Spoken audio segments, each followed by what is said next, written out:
High Stakes Fantasy Football Show on Better Sports Network.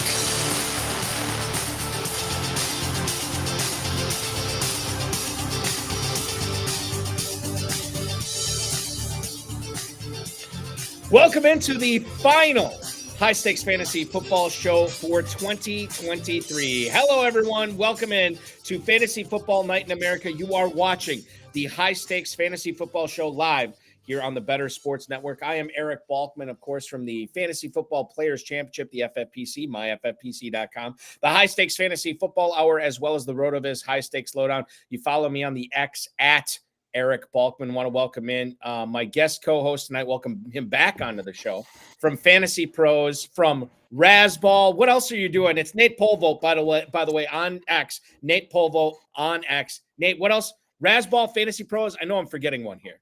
No, you're actually not. For the first time in my life, I'm only at two places. It feels very weird as a freelancer, but like you said, I'm at Fantasy Pros. I got my Dynasty show at Razzball, and we're ramping up for the Senior Bowl. So we've got a full collective of guys heading down there. We're going to analyze the rookies and just have a blast. So have you ever been to the Senior Bowl before, curiously? I have not. This is my first year. Ooh, this will be exciting. And I know you've been engrossed in Dynasty. Now, what do we have here? Class of 2028, class of 2029 co-hosting with you tonight? This guy would be the class of 2036. Oh, 36. I was way off on that. Okay. 2036 right here. He's probably the next successful Broncos quarterback, as you can see here. Does he have the receiving gloves on? He does. Do you want to show up your receiving gloves? Put them up there. Oh, that's fantastic.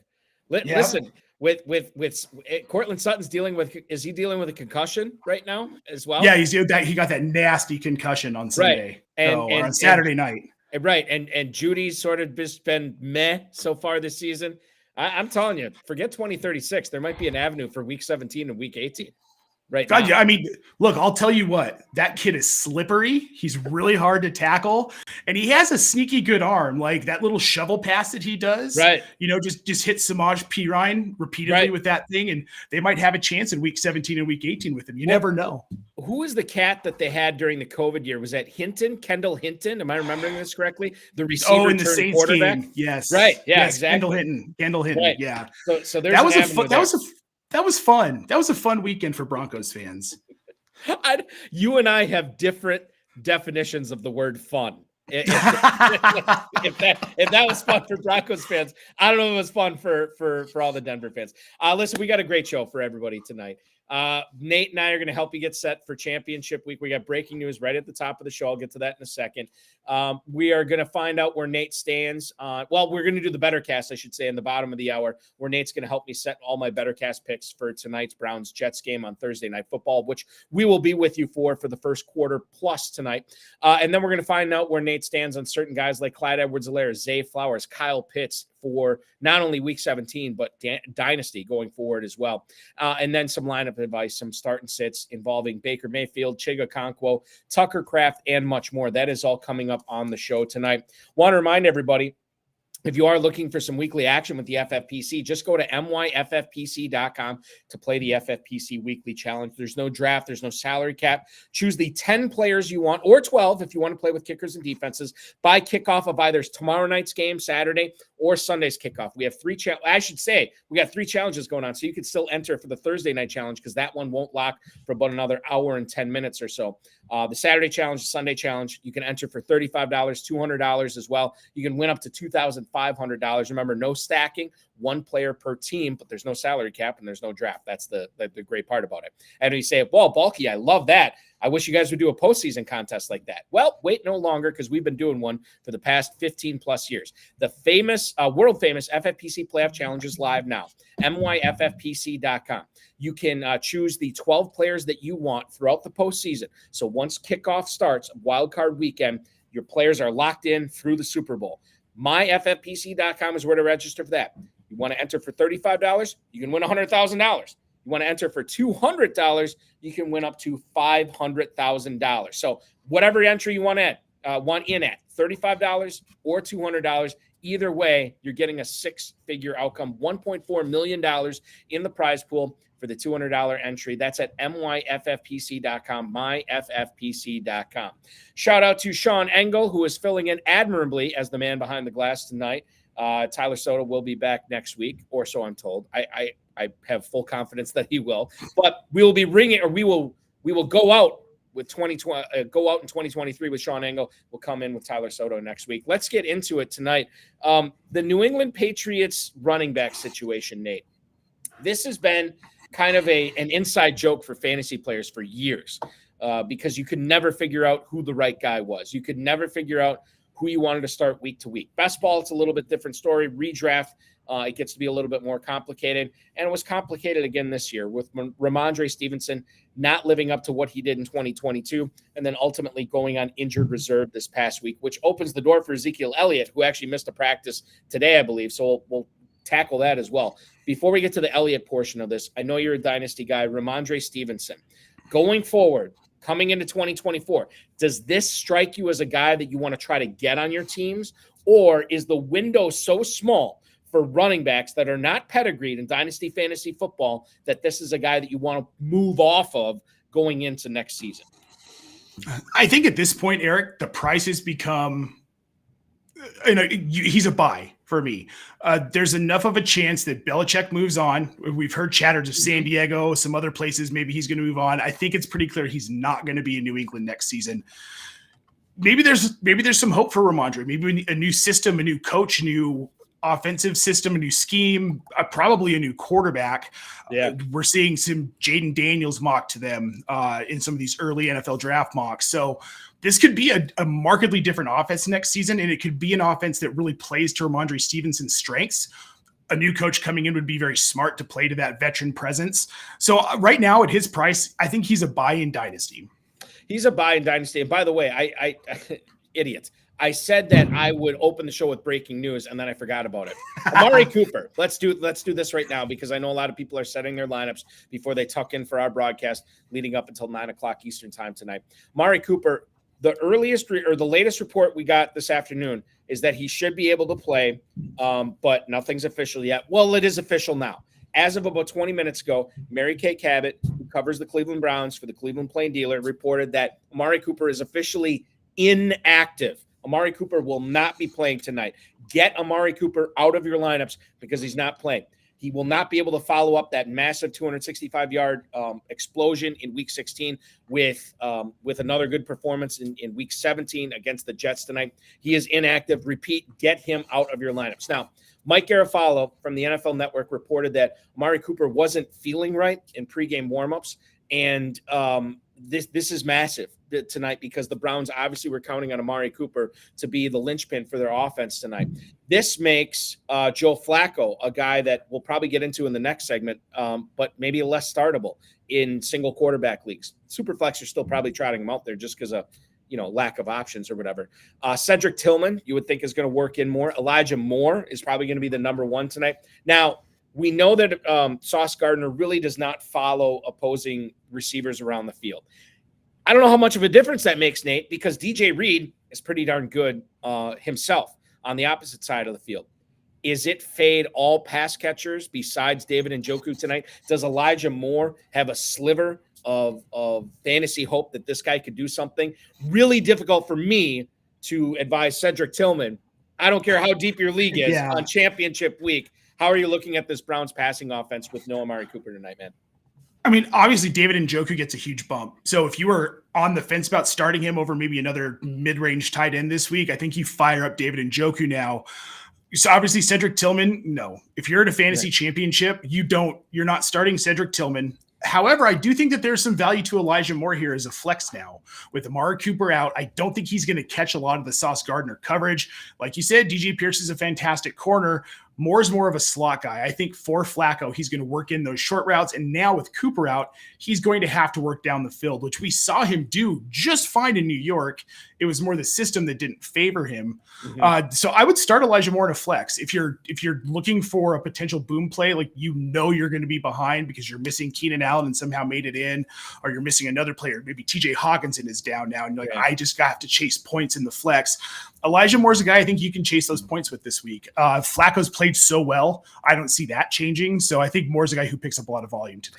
Well, what a job by Kevin Stefanski this year. He gets 4 different starting quarterbacks in Deshaun Watson, PJ Walker, Dorian Thompson-Robinson, and Joe Flacco. And he's gotten a win, at least one win out of each of them this year. He's got his team in the thick of the playoff race. It's been pretty interesting to see. And this is all without Nick Chubb, who got hurt in week 2 this year as well. What a job that he's been able to do in Cleveland. Not much fantasy you can glean out of that tonight, but I think Moore is interesting. I'm with you.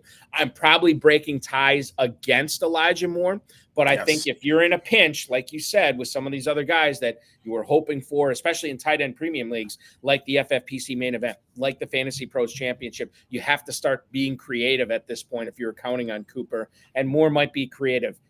David Njoku, to me, is almost nearly a must start. Even though this Jets game tonight has a low total on. We'll get into the better cast in the second segment tonight and talk a little bit about that. NFL Network's Ian Rappaport reported out earlier, I don't know if it was today or late last night, that Trevor Lawrence, quote, probably should not play in Week 17 against the Carolina Panthers. Now, I'm going to look up the latest that we have on T-Law here, because it seems like, Nate, he has been dealing with, just a litany of issues here the second half of the season, like with a concussion or shoulder or a leg injury. It's been insane what Lawrence has been going through. Now he gets the Carolina Panthers this week. The Carolina Panthers, who had a massive offensive explosion last week, but it was against the Green Bay Packers. That's not that big of a deal. Trevor Lawrence practiced in a limited capacity today. Now he has a sprained throwing shoulder, and he's going to try to give it a go against Carolina. Doug Peterson says that if Lawrence plays, they're all in on that. If CJ Beathard plays, they're all in on that. This is huge, not only for people who are thinking about, I had in my local fantasy show that I do in Northeast Wisconsin today, somebody was saying, I'm leaning towards Trevor Lawrence over Tua Tagovailoa. And I'm like, no. Don't do that. You still got to play Tagovailoa against the Ravens this week. But when it comes to Lawrence, this is a massive decision, not only like if you're looking at starting Lawrence in a single quarterback league, but Calvin Ridley, Evan Engram, Travis Etienne, all these guys, there's a trickle-down effect with Lawrence here, knowing what we know with Lawrence, and that even if he does play this week in championship week, Nate, what are we doing with the rest of these Jaguars? Because I think you kind of got to temper expectations for everybody. Oh, you absolutely have to. I saw a very appropriate Twitter post, or X post, I guess now, earlier.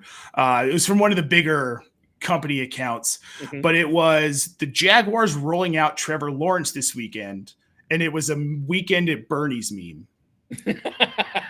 So, and I think that's a very appropriate way to look at this, because dude, he's got a sprained throwing shoulder. He's had ankle and knee injuries this season. He had that wicked high ankle sprain that he somehow came back from and played the next week. I'm concerned about his ability to be effective in this game, and I'm also concerned that they don't need him to be effective against Carolina, because this is an absolutely terrible team. They're going to run the ball a bunch. I don't think we're going to see Trevor Lawrence throw much. And if it's CJ Beathard, we're definitely not going to see the ball thrown much. Calvin Ridley's probably still a flex play, but he's not a wide receiver 1, wide receiver 2 this week. Zay Jones, all of these guys, I'm uninterested. I'm uninterested in the pass catchers, unless you're looking at like a flex, possibly. Now, Travis Etienne, I'm a little bit more interested in. I think he gets more work. I think he gets some short yardage work, but I also think he gets a lot of the backfield work. And if they're going to run the ball more, simply on volume, he could have a huge week. What about if you're, again, in a tight end premium league, Fantasy Pros Championship, FFPC main event, somebody's winning $1 million in each of these contests this week. You look at Evan Engram. Is this a guy that you have to get out there when you consider, like, okay, let's take a step back here. If Lawrence is that beat up, or if Beathard is that less talented than Trevor Lawrence, doesn't it make it seem like Evan Engram is like the perfect safety valve for both of these guys? So regardless of who plays quarterback, Evan Engram should have a solid performance this week against Carolina. I would absolutely fire up Evan Engram. 15 targets last week against Tampa Bay, and they're a much better defense than Carolina. And I think regardless of quarterback, yeah, he's a guy you can probably rely on as a pass catcher this week, especially in tight end premium. I could get excited about that. Maybe he'll put up another 26 points for all you guys who have him on your rosters and come home with some cash. That's the idea. That's the idea, what everybody's looking for. I haven't looked at like the ownership percentages of Evan Engram for everybody at the top of the leaderboard in those events, but he's been coming on this season. Another great season for Evan Engram this year. And I think it would make a lot of sense to keep rolling him out there here in week 17. Now, let's talk about a guy that was drafted very high. He had some big games this year, but he's been battered as of late. And according to Adam Schefter about 3 hours ago from ESPN, Dolphins wide receiver Jalen Waddle, because of his ankle injury, is not expected to play in a potential shootout game against the Baltimore Ravens this week. Waddle did not practice yesterday. He did not practice today. And this is coming off a week 16 game against the Cowboys where he came out of the game not once, but several times with ankle issues that he couldn't go. McDaniel previously said that I think it's weird because I think McDaniel said in the same answer to the question to the press, it's a high ankle sprain, but it's not that severe. Or it's not overly severe, I think is right. Was wordage you use. Now, this game here is very important to both of these teams with Miami and Baltimore. Miami wants to keep winning to maybe snatch the top seed if they win again next week. Baltimore is in the driver's seat for the number 1 seed in the AFC. So they definitely want to be, making sure that they're pulling out all the stops to beat Miami this weekend. Are you doing, if Waddle is out, are you doing anything different with guys like Mostert or Achane or Tyreek Hill or these set it and forget it type guys where you're getting Mostert, Achane, and Hill all in your starting lineups? And this just comes down to if Waddle's active, you play him. If he's not, you don't. How are you looking at your Miami Dolphins this week, Nate?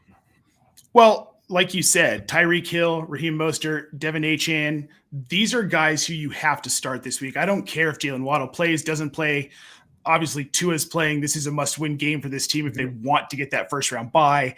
They're, like you said, they're pulling out all stops. You're starting all these guys. If Jalen Waddle is on the field, the ankle injury is worrisome. We've seen him have some down games, but you have to start him this week because this is such an opportunity for him. This could be another 26, 28, 29-point game for him. Yeah, and like this is the thing, like you don't want to get Nate, how have you done this in the past? Like I think there's something to be said for getting too cute in the final week, but I think too cute and critical thinking, I think it's a fine line between those 100%. Right? It's weird to figure out.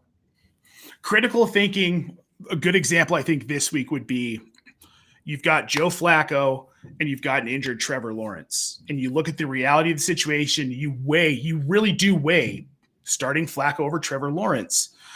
That's a legitimate question. That's a legitimate debate here. In the fantasy championships in the year of 2023 with Joe Flacco, who would have thought? Getting cute is deciding to bench Christian McCaffrey and start Deontay Foreman because you like Chicago's matchup better than San Francisco's this week. That's getting cute. Like, I'm going to sneak points. I'm the only person who thinks this guy's going to tank this week, and I'm going to win. That's getting cute. So I was working late last night, and I was like, I knew I do 5 hours of radio or 5 hours of streaming on Thursdays, and either I'm up late on Wednesday nights or I'm up early on Thursday mornings. And I was ready to turn in last night, and I was flipping through shows. I flipped through my channels last night, and I found the Rock was just starting on AMC. Are you a fan of the Rock? You yes. Okay. Oh yeah. So when you were talking about Foreman over McCaffrey, the first thing I thought of was last night when Sean Connery is talking to Ed Harris's character, and he's talking about you don't celebrate or memorialize dead soldiers' lives by taking more lives. And he said, this isn't combat. This is an act of lunacy. Starting Foreman over McCaffrey would be an act of lunacy. An act of lunacy. Maybe that's a bad example. Maybe here's a better one. But Jake Browning over Patrick Mahomes. Okay, I get, and that is closer because both of those guys, Mahomes has been struggling for sure. Exactly. And everybody's been very excited about this Week 17 game between the Bengals and Chiefs. But I will tell you this, Nate, and you know this because you've been in the industry for a long time. There are probably people that hit you up on the X or people that like hit you up on Fantasy Pros that are like I have thought about this every which way. And I think I can make a case for Foreman over McCaffrey here. And they're seriously considering it. And I always say, there's paralysis by analysis, right? Where you end up making the wrong call because they think about it for too much time. Think long, think wrong. In other words, the more you think about it, the more Yes. likely you are to make the wrong decision, which is why, lineup decision making for me every single week, it's not as fast as, or it's not as slow as a lot of people think it is, because 90% of the time I'm going with my first instinct. Yeah. And I wouldn't say 90% of the time it's right, but I would say more than 50% of the time it usually is right. Well, and I think that's where we get into problems with analytics, because analytics could talk you into anything. And if you go into something thinking, I want to be the dude who starts Jake Browning over Patrick Mahomes this week, you can convince yourself. If you stare at those stats long enough and you search for the certain analytics, so like there's a certain ADOT versus this coverage that Jake Browning's better against, and the Chiefs use this coverage more than any other team. And like, so I'm going to do it because this means Jake Browning's going to throw for 600 yards and like 8 touchdowns this week because he destroys this coverage. Mm-hmm. There's a place for analytics in everything, but it can be overused. It's a balancing act. It's like what Matt LaFleur said with the Jair Alexander suspension this week. It's never just one thing. You don't want to rely solely on analytics. You don't want to rely solely on film. You don't want to rely solely on the eye test. Like, it's a mixture. It's a balancing act between all of them, right? What's the old adage? Stats don't lie, but statisticians do. And I think that's the case, because like, you can get any set of numbers or any set of data and it can match up with how you want it to match up, right? Doesn't necessarily make it true or predictive, but that is the situation we're living in right now. Al Paul on YouTube right now chiming in. People love to confirm their priors. And let me tell you what, I'm one of them. Like, I am a total, like, I want to live in my inkling is to live in my own echo chamber.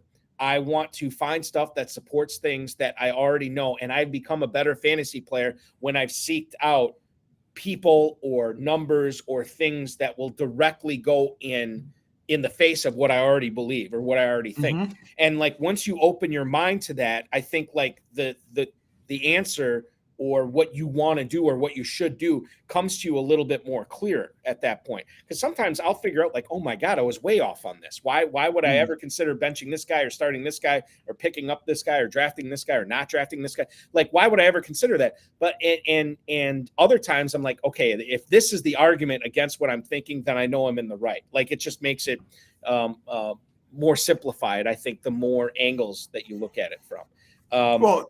One of my favorite things is sitting down to write an article. I'll be going to write like an early sleepers for 2024 article. And I'll have this idea of a player. I'm like, oh, I'm going to write this guy up. Mm-hmm. And then you get in, you start digging through the numbers and you're like, wow, was I wrong about this guy? Or vice versa, where you're writing to trash a guy. I had this happen with a player last season. I couldn't tell you who it was. I'd have to go back and look at my archives. But I went in going to write, do not draft this guy in 2023. And by the end of my research, I was like, well, I guess I'm writing about him next week in you have to draft this player. Right. Yeah. And I think those are always the fun pieces that I love to read, where a writer comes in with a preconceived notion that, quite frankly, is probably held by a lot of people out there, by a lot of fantasy players. They're like, this is what I thought going in. And then I dug into it. Here's what I found out. And now this is where I stand on it. Like, that's, to me, you're covering everything in that, which is what I always like. Okay.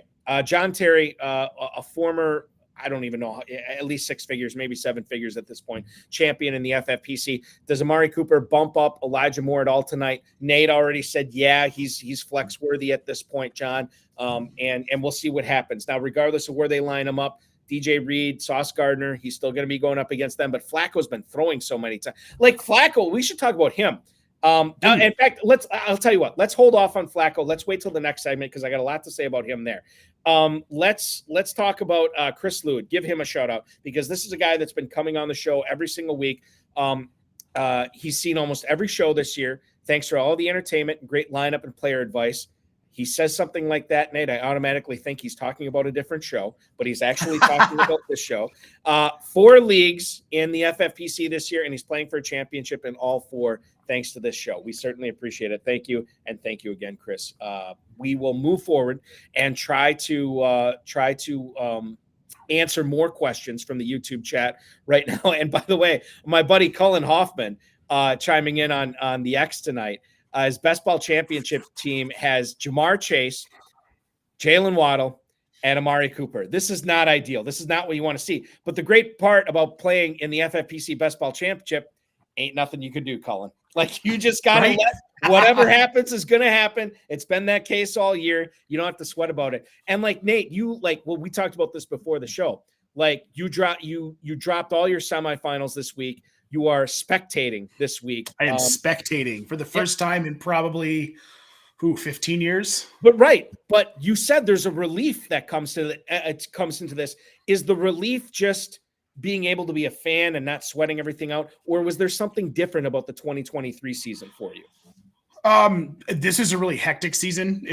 I'm in 28 leagues, so there's a lot of management going on. Yeah. And it was a really frustrating season to be a manager. I had some teams that were really good at the beginning of the season that just got crushed by injuries. And you know how hard it can be to move parts and pieces in Dynasty and to get quality pieces and keep your roster together. So it was a tough season. And then when I got booted in the first round of my home league playoffs for the 4th straight season after finishing 1st overall, I was just happy to be eliminated from everything else last week, even my first round bye leagues. And it's kind of nice to just be a spectator.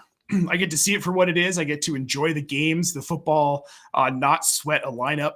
I've got a ton of best ball still, but that'll fall where it falls. Yeah, it falls where it falls. Like, yeah, exactly. And that's why you don't worry about it at this point. Let's talk about, we got some time yet. Let's talk about the new quarterback in Washington. Not a new quarterback, it's an old new quarterback. The Commanders are going to be starting Jacoby Brissett in week 17 against San Francisco 49ers. Now, Sam Howell, for a while, I don't think he still is anymore, Nate, but he was leading the NFL in passing yardage, which blows my mind. Ron Rivera said that benching Howell is not an indictment on him, but it will let him take a breath, and Jacoby Brissett will take over. Now, in week 15, Sam Howell was replaced by Jacoby Brissett, 8 of 10 for 124 yards and 2 touchdowns. They ended up making it close against the Rams, but they still fell 28-20. Then last week, same thing happened. Brissett came in 9 of 12 for 100 yards and a touchdown. Again, taking the lead late against the Jets, but falling short at the end.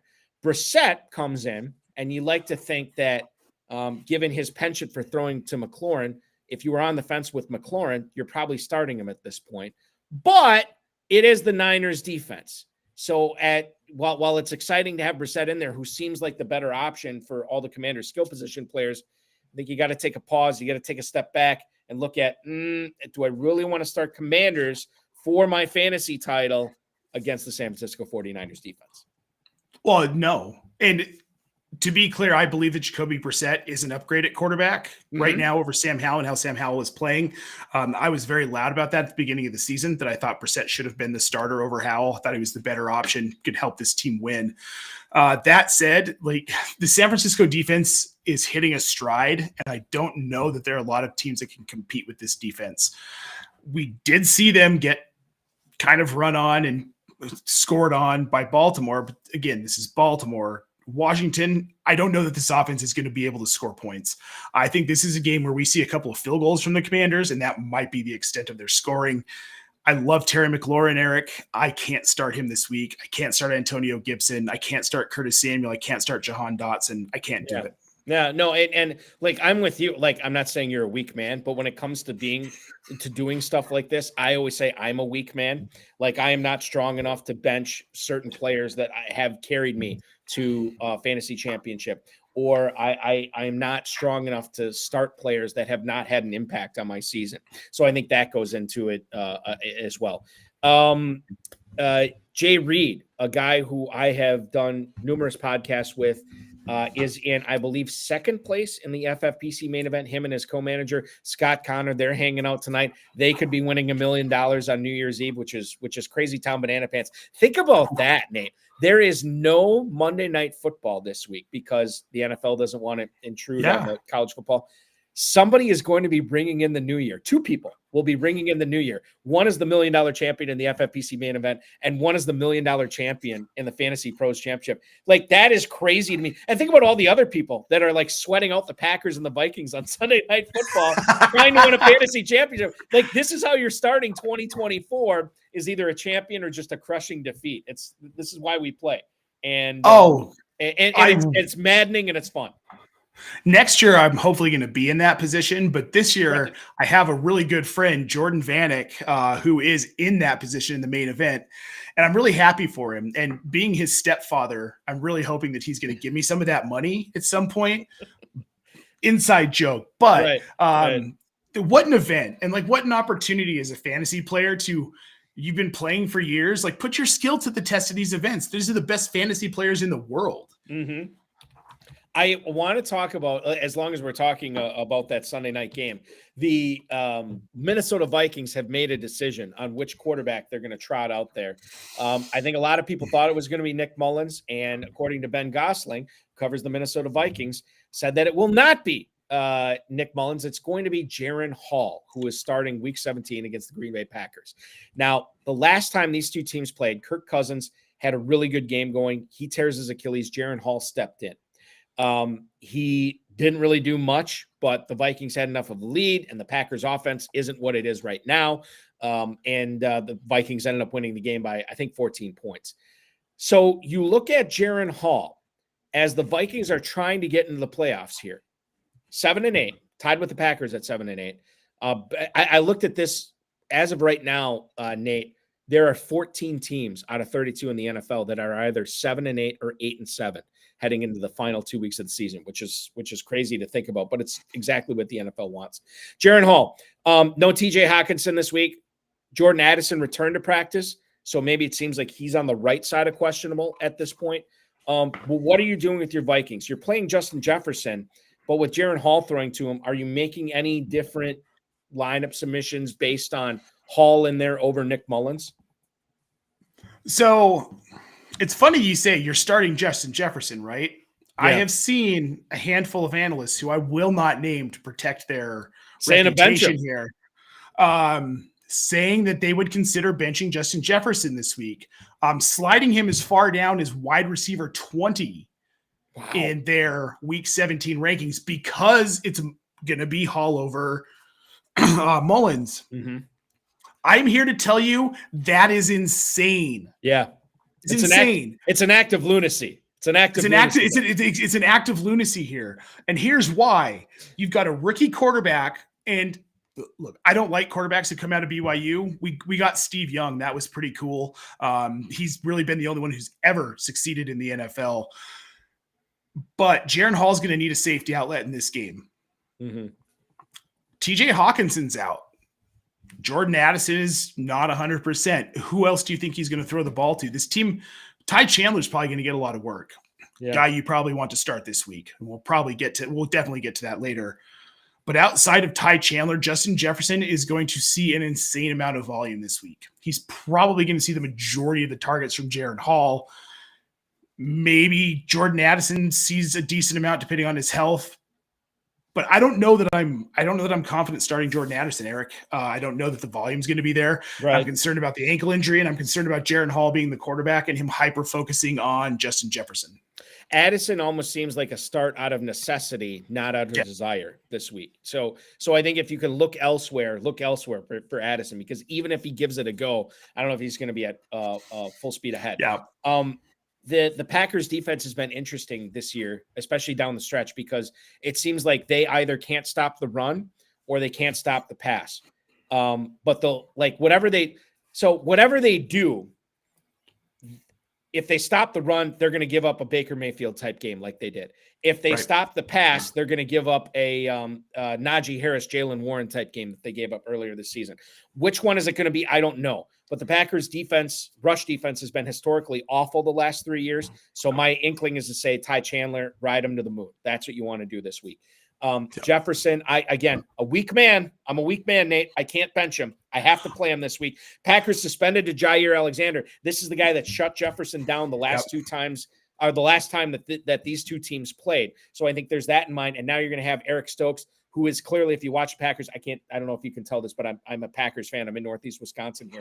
If you look at Eric Stokes, to me, they brought him on too fast. He is not all the way back yet. He can be had. And then they're starting a 7th round rookie in Carrington Valentine on the other side. I think this is a big game for Jefferson. I think it's a big game for Chandler as well. Is it a big game for Jaron Hall? Well, if you're playing in Superflex, I think you trot him out there, but Single quarterback leagues, I'm staying away. Speaking of the Vikings, and this is where I tap into your dynasty brain here. TJ Hawkinson out for the season. Tore his ACL, tore his MCL last week. It totally sucks. And this is awful because it's probably going to cost him part of the 2024 season. Whether you own him or not in dynasty, what's the proper way to attack TJ Hawkinson in your dynasty league in the offseason? I mean, he's 26. He was a PPR tight end 2 last season. Mm-hmm. He's currently the PPR tight end 1 this season. Travis Kelce's 35, man. We're still riding that dude's back to fantasy championships. Maybe not so much this season.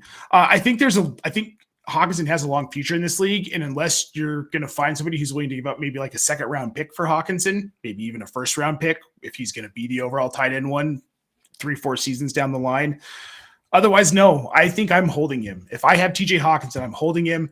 If I don't have TJ Hawkinson, I might be aggressively buying him at his price because people are freaked out by the ACL, MCL injury. They're freaked out by the uncertainty in Minnesota. We don't know who the quarterback's going to be there next season. We just know that Kevin O'Connell's probably going to be there. So I'd be buying him. He's a buy hold for me. If you own him, hold him. If you don't, go try and buy him. If you don't have him and you could use a tight end, let's say FFPC, tight end premium, would you give up and I know we don't know this yet, but in your league, in your dynasty league, if you have a top 4 rookie draft pick, would you be willing to send that for TJ Hawkinson? Probably not that high. There's 8 too much, like between 5 and 8. Would you do it then? Between 8 and 12. 8 and 12. Okay, so a late. I give a back end 1st round pick. Okay. I'm a big advocate in dynasty specifically of known assets over unknown assets. So I'm always going to value a player a little bit higher than a draft pick. And I know there are people that do it the reverse way. That's always worked for me. And Hawkinson is a known asset. Yeah, I give up a back end 1st round pick because at least I know I'm getting a guy who has produced at the NFL level. A guy who has produced at the fantasy football analysis level is Nate Polvogt tonight from Fantasy Pros Razzball. Joining me tonight. You follow him on the X Machine at Nate Polvogt. We have gotten into so much already. We are way overdue for a break. So here's what we're going to do. We're going to step out just for a minute or two. And I like anybody who watches the show know I always come back late for the break. I promise I won't do that this time. When we come back, we're going to get into the better cast tonight. Amari Cooper inactive tonight, so get him out. But we're going to answer all the over-under questions on the BetterCast app, which you can download for free right now in the App Store or Google Play. Spend the break downloading it for free, and then when we come back, you can make your picks along with us as we talk about how many passing yards Flacco is going to get tonight, how many receiving yards Garrett Wilson's going to get, who's going to win the game, the total points scored, and much more. Nate Polvogt from Fantasy Pros and Razzball. I'm Eric Balkman from the FFPC. The High Stakes Fantasy Football Show on the Better Sports Network on Fantasy Football Night in America rolls on right after this. Don't go anywhere. Season going through the playoffs. The FFPC has 2 playoff challenges with either a $100,000 or a massive $500,000 grand prize. All you need to do is pick 12 players at myffpc.com.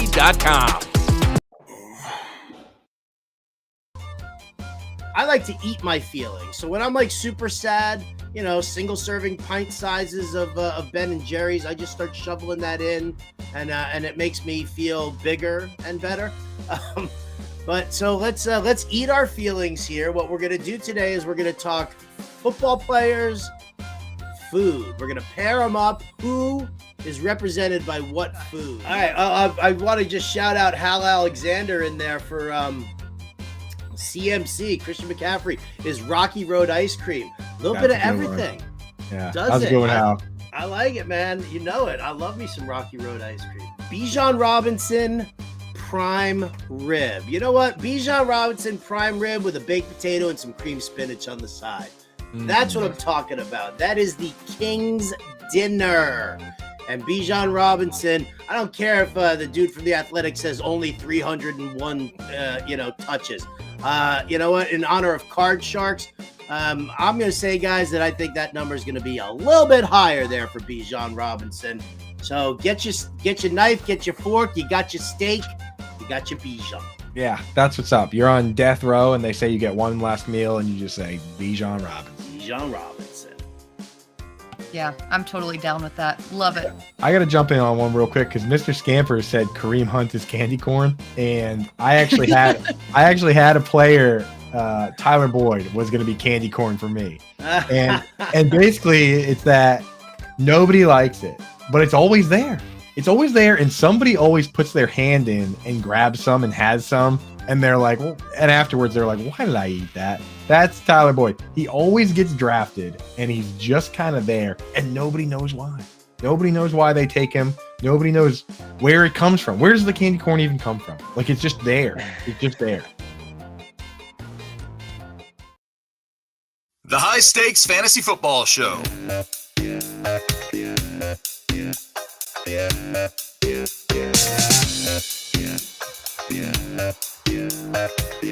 20 minutes until the top of the hour here on the Better Sports Network's High Stakes Fantasy Football Show. Thank you so much for hanging out with us tonight. We certainly appreciate it. I am Eric Balkman from the FFPC HSFF Hour RotoViz High Stakes Lowdown. He is Nate Polvogt from Razzball and Fantasy Pros. Hey, I want to remind everybody that the BSN, the Better Sports Network, is gamifying tonight's Thursday night football game on the BetterCast app. You can check out Moose and Keith's game preview, the New York Jets and the Cleveland Browns, including some of their top picks and plays.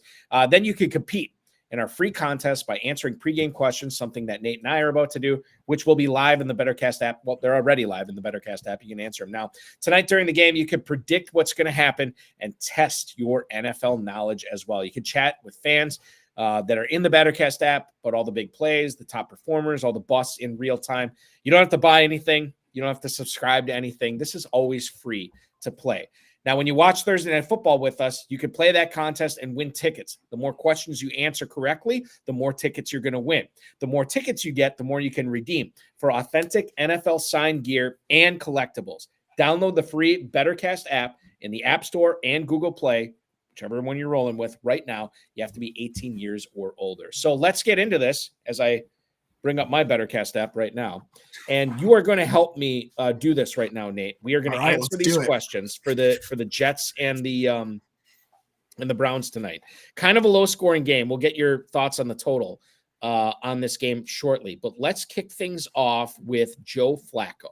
His total is set at 233.5 passing yards. Now, 233.5 is an interesting number because you say, well, Flacco gets that like it's a bodily function, the way he's been playing this last quarter of the season, really. But it's against the Jets tonight. A really, really tough defense with a tough secondary. No Amari Cooper as well. Are we saying over or under 233.5 for Flacco? I'm taking the over. Now, he's been 300 plus all but one game that he's played this season. And yes, the Jets' pass defense has been phenomenal. However, the Browns are in contention for a first-round bye. Eric, who would have thought that this is a team that would be in contention for a first-round bye? Joe Flacco's looking at reliving his glory days from his Ravens days. I think he goes over 300 tonight. Honestly, against his defense. And I know that's saying something against his Jets secondary. It has been done. And I think Flacco's going to do it tonight. Even without Amari Cooper, I think Njoku's going to have an absolutely massive game. Boy, if he has a massive game, that's going to be really good for the leagues I'm deploying Njoku in, because this is interesting. If he goes over 300 tonight, I mean, it's got to be more, and it's got to be Njoku, right? I mean, I don't know how much the running – I mean, Ford maybe would have a hand in it, a little bit, but outside of Moore, like what receivers are we trusting? I mean, like there's none. Maybe Cedric Tillman has a big game. Maybe this is a week where he does, and I'm not saying that you should start him, but any given Sunday, right? Right. So that's the way to look at it. That is the way to look at it. And it doesn't mean that I'm necessarily starting Cedric Tillman. It just means that I have more confidence in Flacco tonight. And I think he goes over 300 with a couple tutties. So we're going over on Joe Flacco. I'm on board. You have sold me. You're an excellent salesman, Nate. So we're going to go over on Joe Flacco. Now, let's get to Breece Hall here. Over under rushing yards. And by the way, I'm just going to lament about this. I know nobody cares about your fantasy team, but I play in the Kentucky Fantasy Football State Championship, which is very similar to the FFPC, very similar to the Fantasy Pros Championship. In this league, Nate, I'm going to brag, and then I'm going to stick the knife right in my back. You can only play 3 running backs in this league. On this team, I have Travis Etienne, Isaiah Pacheco, Kyron Williams, Breece Hall, and oh God, who's the other one now? This is really going to irritate me. It's Hall, Williams, Pacheco, ETN, and Devon Achane. Can only play 3 of those guys a week. And guess who I sat in this format, which is full PPR, mind you, last week, Breece Hall. And it was a team that really had a shot to take down like first place or at least get into the top 5 or top 10 heading into this week, and I didn't play him, and it's really sticking in my craw. That said, I'm moving on. Short memory, just like corners in the NFL. Us as fantasy players, we got to have short memories and just go forward. Now, Breece Hall, this season, as far as rushing yards go, and his total is set at 45.5 on the BetterCast app tonight. If you look at what he's been able to do rushing the ball, he had 95 against the Commanders last week. Right. But he did not hit that total, 45.5, since November 6th when he hit 50 against the Chargers. He hit it against the Broncos when he went for 177 in week 5.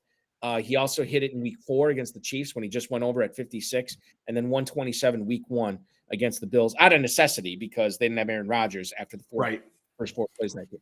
This is not, it's weird to think about this. This is not a total he normally hits. This is a tough defense in Cleveland tonight, which makes me think, okay, this is totally under 45.5. But then I think, well, okay, maybe this is a trap line, right? And he's actually going to go over. How are you reading Hall against the Browns? Rushing yards only, 45.5 tonight.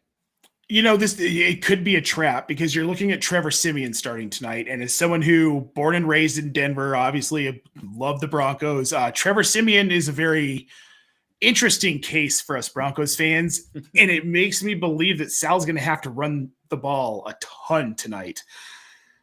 But that still doesn't make me really all that confident in Breece Hall because, okay, sure, 20 carries for 95 yards, 16 for 50, 22 for 177, 10 for 127.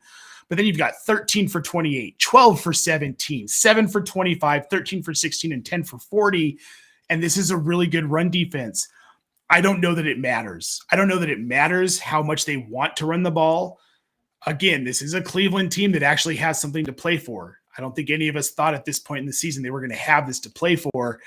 I think they're going to shut this offense down. Okay. And then Breece Hall he'll still get the receiving work. He's gotten it every game all season. I'm not worried about that, except a few exceptions against Miami. He only had 2 targets.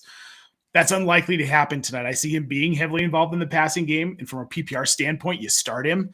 But from an over-under standpoint, no. I want the under on that 45, and it's pretty easy for me. Yeah, and I'm with you on that. Okay, I just want to make sure I wasn't being trapped on that, so we'll take the under. Yeah, Breece Hall, 65 catches so far this season. He's had games of 12, 8, 6, 7, 5, 6, 5.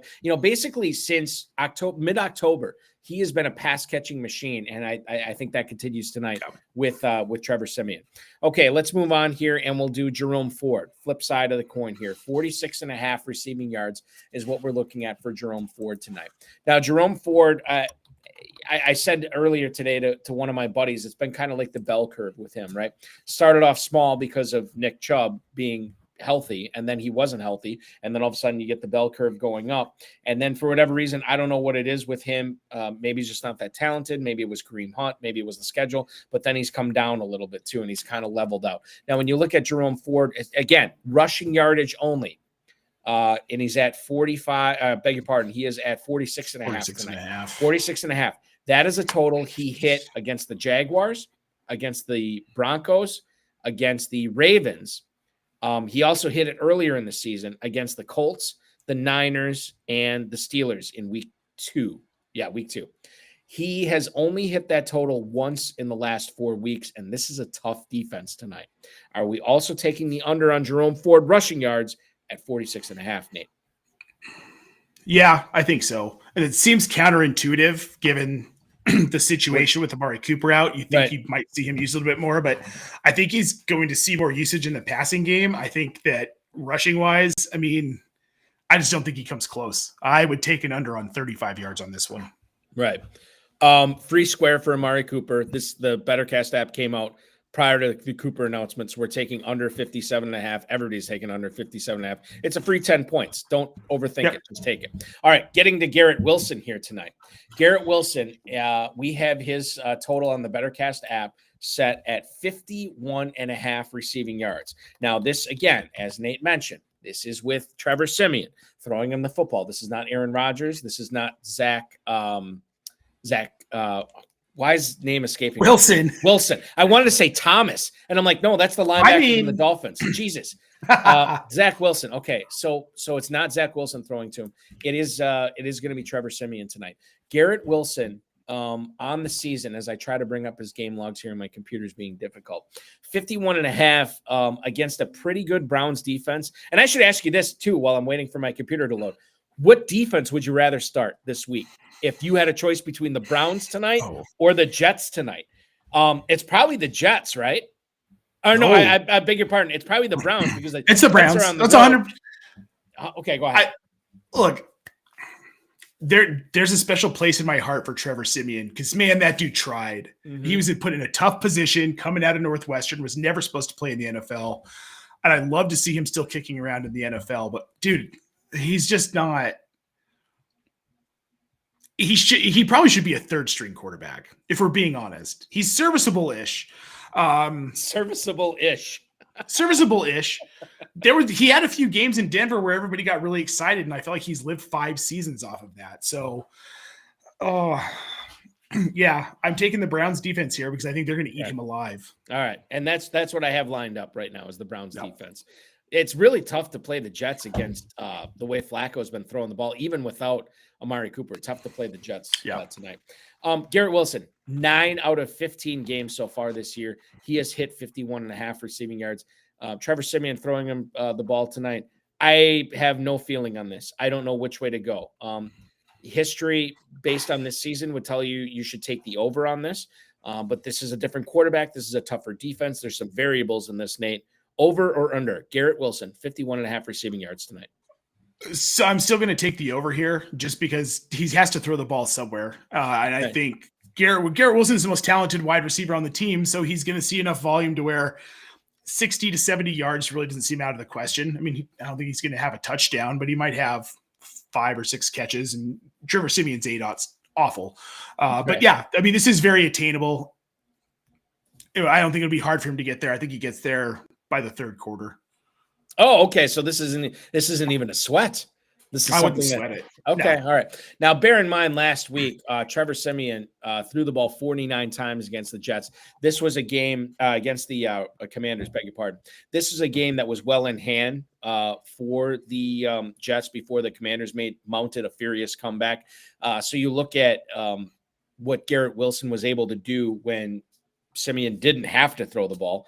He saw 15 targets. He caught 9 of them, 76 yards. So I believe he's heavily involved again tonight. Tougher defense, no question, but I still think over is the right call. Now, Siemian, speaking of Siemian, 177.5 passing yards tonight.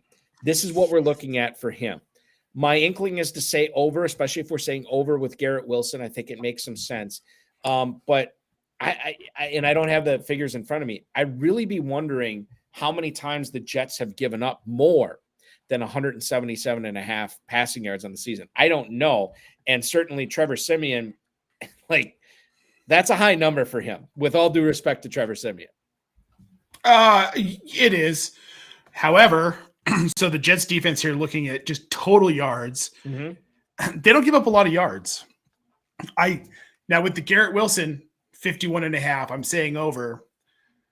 I don't think Siemian's going to get to that 177.5. I don't think he gets to 178. I think we're sitting at the 140, 150, 160 range. The majority of his passing work goes to Breece Hall, Garrett Wilson. They feast. So I would definitely, I'd take the under on this. Okay. Seems silly. An NFL quarterback under 177.5 yards, but I think this is a situation where Siemian just isn't going to get it going that much. This technically should be a low scoring game. So I have no problem with that. I think it makes a lot of sense. Moving on. And speaking of the total in the game, total points scored in this game tonight, 34.5 is what we have it set in the BSN BetterCast app. Do we go under or over 34.5 points in this game tonight? I'm going under. I don't know that the Jets are going to score outside of a field goal or two. And the Browns just won't have to score. So maybe they get 2 touchdowns and we're looking at and then just sit on it. Yeah. Like a 21-6 game, something like that. And they just sit on the ball. Yeah. I would take the under on this. Okay. So now that said, which team will win the game. We can pick the Browns or the Jets. Now we'll get 20 points on the BetterCast app if we pick the Browns. If we pick the Jets, we only get 10 points. Slam dunk, we're picking the Browns, right? Oh, slam dunk. This game won't be close. It'll be over by the end of the first quarter. Oh, listen, you're not selling everybody on sticking around in the BetterCast app for the whole game. But I like the confidence. I like the aggression in picking these. So hey, look, I have absolutely no choice. I have to watch it because I've got to cover it for Fantasy Pros once we're done here. So So here's what we're looking at. We made all 8 of our pregame picks in the BetterCast app. Hopefully you did the same. If you haven't, you can still download it. BetterCast app in the App Store and Google Play, completely free. Make the same calls on our pregame questions that Nate and I did, or go different than what we did tonight. It's totally up to you. Win those tickets, get those get that NFL memorabilia and all those collectibles. It's a lot of fun on the BetterCast app. One thing we did not get to in the first segment, and I want to kind of hit you back up on this, is the Eagles. Kenneth Gainwell in the Christmas Day game against the Giants, 6 carries for 41 yards. He also caught 3 balls for 38 yards. So that's 79 total yards in this game and 3 receptions. I don't know what we can glean from fantasy on this as far as Gainwell goes. I think you really have to be in a super deep league to want to play him in championship week. Does this performance by Gainwell, though, make you think, I should look elsewhere other than DeAndre Swift this week because of how much Gainwell got used? Or am I reading too much into this, Nate? No, look, it was really cool to see DeAndre Swift get that work early in the season and him look electric. It's like, oh my God, this guy could be an RB1. And that this Eagles offense has just kind of fallen off a cliff. They haven't been nearly as explosive as we saw last season. They're just not scoring points like we saw. And for fantasy, it's been outside of AJ Brown. I mean, Jalen Hurts hasn't even lived up to his fantasy ADP at this point. And it's been really frustrating. And I want nothing to do with this backfield in the fantasy championship. I would not start DeAndre Swift. You have better options out there. He might have a blow-up game, and I could be totally wrong here against Arizona. I mean, it is a good matchup. This offense is just sputtering. There's no identity to it. I think the most telling thing for me that has really made me come off of this was Christian McCaffrey saying, oh, this is the play they're running. This is the play they're running. This is the play they're running on the Manning cast. They telegraph their plays. Everyone knows. Defenses know what they're doing. That's a problem. And until they fix that, at least the backfield I want nothing to do with. Jalen Hurts is still going to throw the ball, but he's going to be the RB1. Stay away from Gainwell. Stay away from DeAndre Swift this weekend. It's not worth the risk. Don't tank your chance at a lot of money by starting one of these guys. I was talking about this today with one of my buddies, and I said, if there ever was a reason to give Shane Steichen votes for Coach of the Year, certainly what he's been able to do in Indianapolis, yes. But think about that Eagles offense, what it did last year and what it's doing this year without him. And I think that's an indictment on the Eagles, and that's a notch. That's a feather in the cap for Shane Steichen, no question. The BetterCast app is all our picks are logged in. We will have kickoff of that game at about 17 minutes. Nate and I will hang out with you all the way up until the 9 o'clock hour Eastern time tonight, talking about everything going on in that Jets-Browns game. And maybe we won't see any points, but that's part of the fun of it.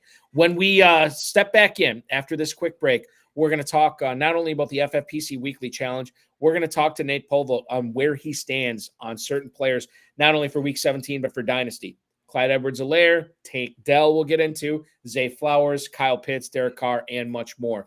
That's when the second hour of the High Stakes Fantasy Football Show on the Better Sports Network rolls on. Nate Polvogt from Fantasy Pros. I'm Eric Balkman from the FFPC. Don't go anywhere. We'll be back right after this.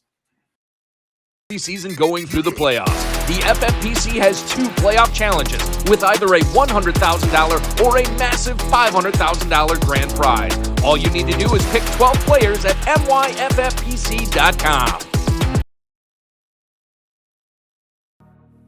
The Bears have to be one of the most inept franchises of any sport I've ever seen in my entire life.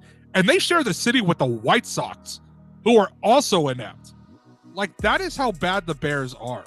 I just don't understand how you can go your entire existence and the quarterback that wins you a Super Bowl is Jim McMahon, you couldn't find anybody else.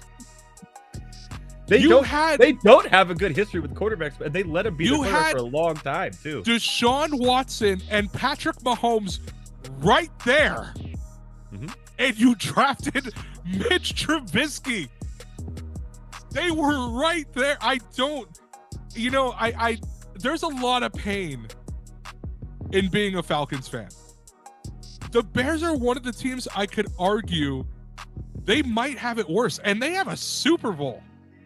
And when the best quarterback in the past 50 years is Jay Cutler, you have a problem. That's so funny that you just said that. We were talking about Jay Cutler the other day, me and my friend, and I was like, yeah, he was on, because we were watching the Colorado Rockies game against the Giants, and it looked like he was behind the thing. I was, yeah, well, he played for Denver most of his career. We looked it up.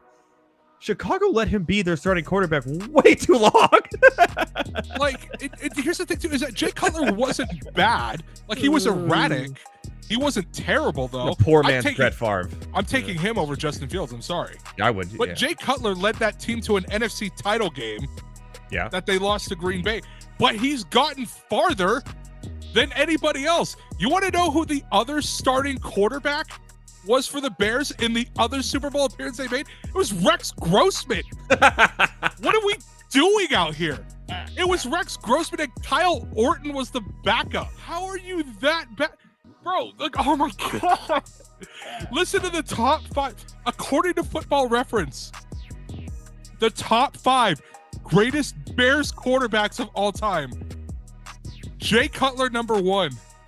I can't believe it. Sid Luckman, who last played in 1950, is number 2. Jim Harbaugh is number 3. Jim McMahon, the Super Bowl winner, is number 4, and he played there for 6 years.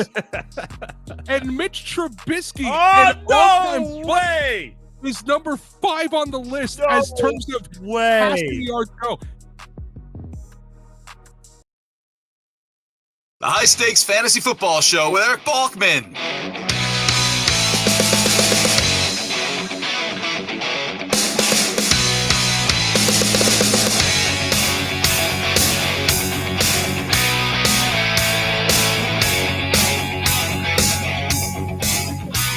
We are rolling on here. 2 minutes past the top of the hour here on the High Stakes Fantasy Football Show on the Better Sports Network. I'm Eric Balkman, at Eric Balkman on the X, being joined tonight by Nate Polvogt from Fantasy Pros and Razzball, a Dynasty Wunderkid. I got to have you on later on in the season to try to, you're going to the Senior Bowl this year. You're going to see all these prospects up close. I need to know, for all the Dynasty leagues I sucked in this year, that I'm going to have a high pick. I need to know how to not screw up those picks. Are there, how much do you watch college bowl season, Nate, given your Dynasty proclivity? I try and watch as much as I can. It's difficult, especially these days. I've got a 6-year-old who is really into Steph Curry. Yeah. Which, I got a 10-year-old tell you, who's really into Steph Curry. He asked for a Steph Curry jersey this year. Mm-hmm. And my wife is the greatest person on earth. Jen, she's in this industry as well. Most people who are watching this will know her. Jen Polvogt, my wife, worked her ass off to get that Steph Curry jersey. And it was almost impossible. But we got one. And then we ended up with 2. So now he has 2 Steph Curry jerseys, but they're from Santa. A blue one and a white one. 2 blue ones, a yellow one. 2 blue ones. 2 blue ones. But then he's got the full uniform with the shorts. So yeah, we're pretty stoked about that. Yeah, that's fantastic. Beautiful. Are you guys Santa got it for him, though. Santa got it, yeah. Are you guys Nuggets fans? Was this weird for you, or do you not care? I'm not much of a basketball guy. Used to be. It's just whatever. Okay. Getting into the football analysis world, there isn't a lot of time. However, we are Nuggets fans, and it's very confusing for us because he loves Nikola Jokic. He has a Jokic jersey. Whole family's Nuggets fans. So the next door neighbor kid loves Steph Curry, and he just fell in love. And you know what? There are worse players he could love. Exactly. That's a great point. We're obviously Bucks fans in our house, and he was a big fan of Giannis Antetokounmpo. And I'll tell you what, people got energized. Bucks fans got energized when the Bucks traded for Damian Lillard and got him from Portland. My son is the worst person to watch a Bucks game with when Damian Lillard is struggling, because he cannot stand Lillard. Cannot stand Lillard at all. He's like, everybody says Lillard's so good. He's not good. Lillard misses a 3, and my son does not let me forget about it for about 45 minutes. It's insane. So he's a Bucks fan. He likes Antetokounmpo, not a fan of Lillard. And he also likes Curry, too. That's the other thing. I think everybody just likes Curry. He's a very what's not to like about Steph Curry? Right, really. Yeah. The FFPC Weekly Challenge, as I try to transition back into football very poorly, but I'm going to do it anyway. The FFPC Weekly Challenge is here for Week 17 in the NFL. You have about 10 minutes to join the Thursday Challenge. In case you missed that deadline, you can sign up for the Saturday Challenge, which will lock prior to the Cowboys and the Lions kicking off tomorrow, or the Sunday Challenge, which will lock at 1 p.m. Eastern time on Sunday morning. There's no draft. There's no salary cap for this. No convoluted rules. It's the same format as our ever-popular FFPC world-famous playoff challenge. 10-team contests, 30-team contests, 100-team contests, all at your disposal. Just pick your players and watch them ride throughout the weekend. The results are determined by the total points accumulated by each individual entry, each individual roster, basically. You can play with the classic, with the kickers and defenses, without the kickers and defenses in the slim format. $35 is your entry fee. You can also join for $200. There's a contest for everyone there. We have a ton of them going on right now. New users can actually get $25 off their first FFPC entry of $35 or more. Just use promo code ALARM at myffpc.com, ALARM at myffpc.com if you want to play. We're on the BetterCast app. There's a ton of people in there already talking about the Browns and Jets. We're about 9 minutes from kickoff. So before we get into that, as Prime is at commercial right now, hopefully you're all watching this, because Nate is about to tell us where he stands on certain players in the NFL right now. Keaton Mitchell out for the year. The Ravens are going to be going with a tandem of both Gus Edwards and Justice Hill. Just the way we saw it happening prior to week Of course. Absolutely. This is the way it goes in fantasy football. As we look at the matchup for the Ravens, this could be, as I mentioned in the first hour, it could be a shootout. Where do you stand on Gus Edwards? Let's just talk about week 17 here, knowing that Keaton Mitchell's not playing, knowing that Justice Hill's gumming up the works, and knowing it's championship weekend. Nate Polvogt, where do you stand on Gus Edwards at home against the Miami Dolphins? I stand firmly on him being on your bench, unless you all these statements have a caveat, because I've had situations where it's like, do I start Gus Edwards or Randall Cobb? Well, obviously in my flex, I'm going to start Gus Edwards. It's a no-brainer. But if you're looking at starting Gus Edwards over another viable running back, I wouldn't start him over Jerick McKinnon this week. I know Jerick McKinnon's been banged up. If Jerick McKinnon's healthy, I'm not starting Gus Edwards over Jerick McKinnon. They're just 9 carries for 31 yards last week against San Francisco. Miami has a very good defense. That Fangio defense is no joke. I don't think he sees much more production. He's going to need a touchdown, and I don't know that he gets that against Miami this week. And to me, that's what it comes down to, Nate. Yeah. Like, if this guy falls into the end zone once or twice, hey, congratulations, great start. Do you really want to bet on that? That's the question. And no, you don't want to bet on him falling in the end zone, because as we were talking about earlier, this is going to be a shootout. Guys like Zay Flowers and Isaiah Likely are going to get the touchdowns. Rashad Bateman, probably not Rashad Bateman. Never Rashad Bateman. But Gus Edwards, not, unless he gets some ridiculous long touchdown reception like he had a few weeks back or sometime earlier in the season, I believe. No, that was not him. I'm thinking of somebody else. See, I'm trying to manufacture value for Gus Edwards here on the show. Don't start Gus Edwards. Don't. Let's move on past that, because we don't want to fall into a word salad where we both are like, we sign up with like, yeah, Gus Edwards, great start this week. That's what we don't want to happen. No. Well, let's talk about the Chiefs backfield. Taking on the Cincinnati Bengals this week. Isaiah Pacheco, the latest I saw on him about 4 hours ago, Pacheco did not practice today. He's dealing with not only a shoulder issue, but also a concussion issue. He did not practice yesterday. I would assume that it's going to be an uphill climb for him to be active against the Bengals this week. I would assume that he misses this week. And for the purposes of this conversation, let's say he misses. What do we do with Clyde Edwards-Helaire? Where do you stand, Nate, on CEH this week in Week 17, championship weekend? Let's just call him a flex, not even an RB2. Would you flex out Clyde Edwards-Helaire? I would fire him off into the sun as a fantasy asset myself. Dude, against a really bad Las Vegas defense, he had 4 carries for 6 yards. He managed 3 catches for 42, which salvaged him as a very, very low end. Like, if you have 5 flex spots in your league, it was worth starting him.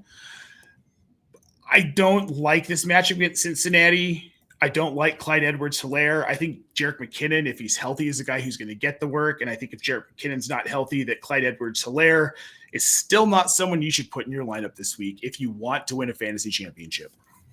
I think that I've done, like, I talk about me being a weak man. Sometimes I make lineup decisions, Nate, based on who will anger me more that I bench this week, right?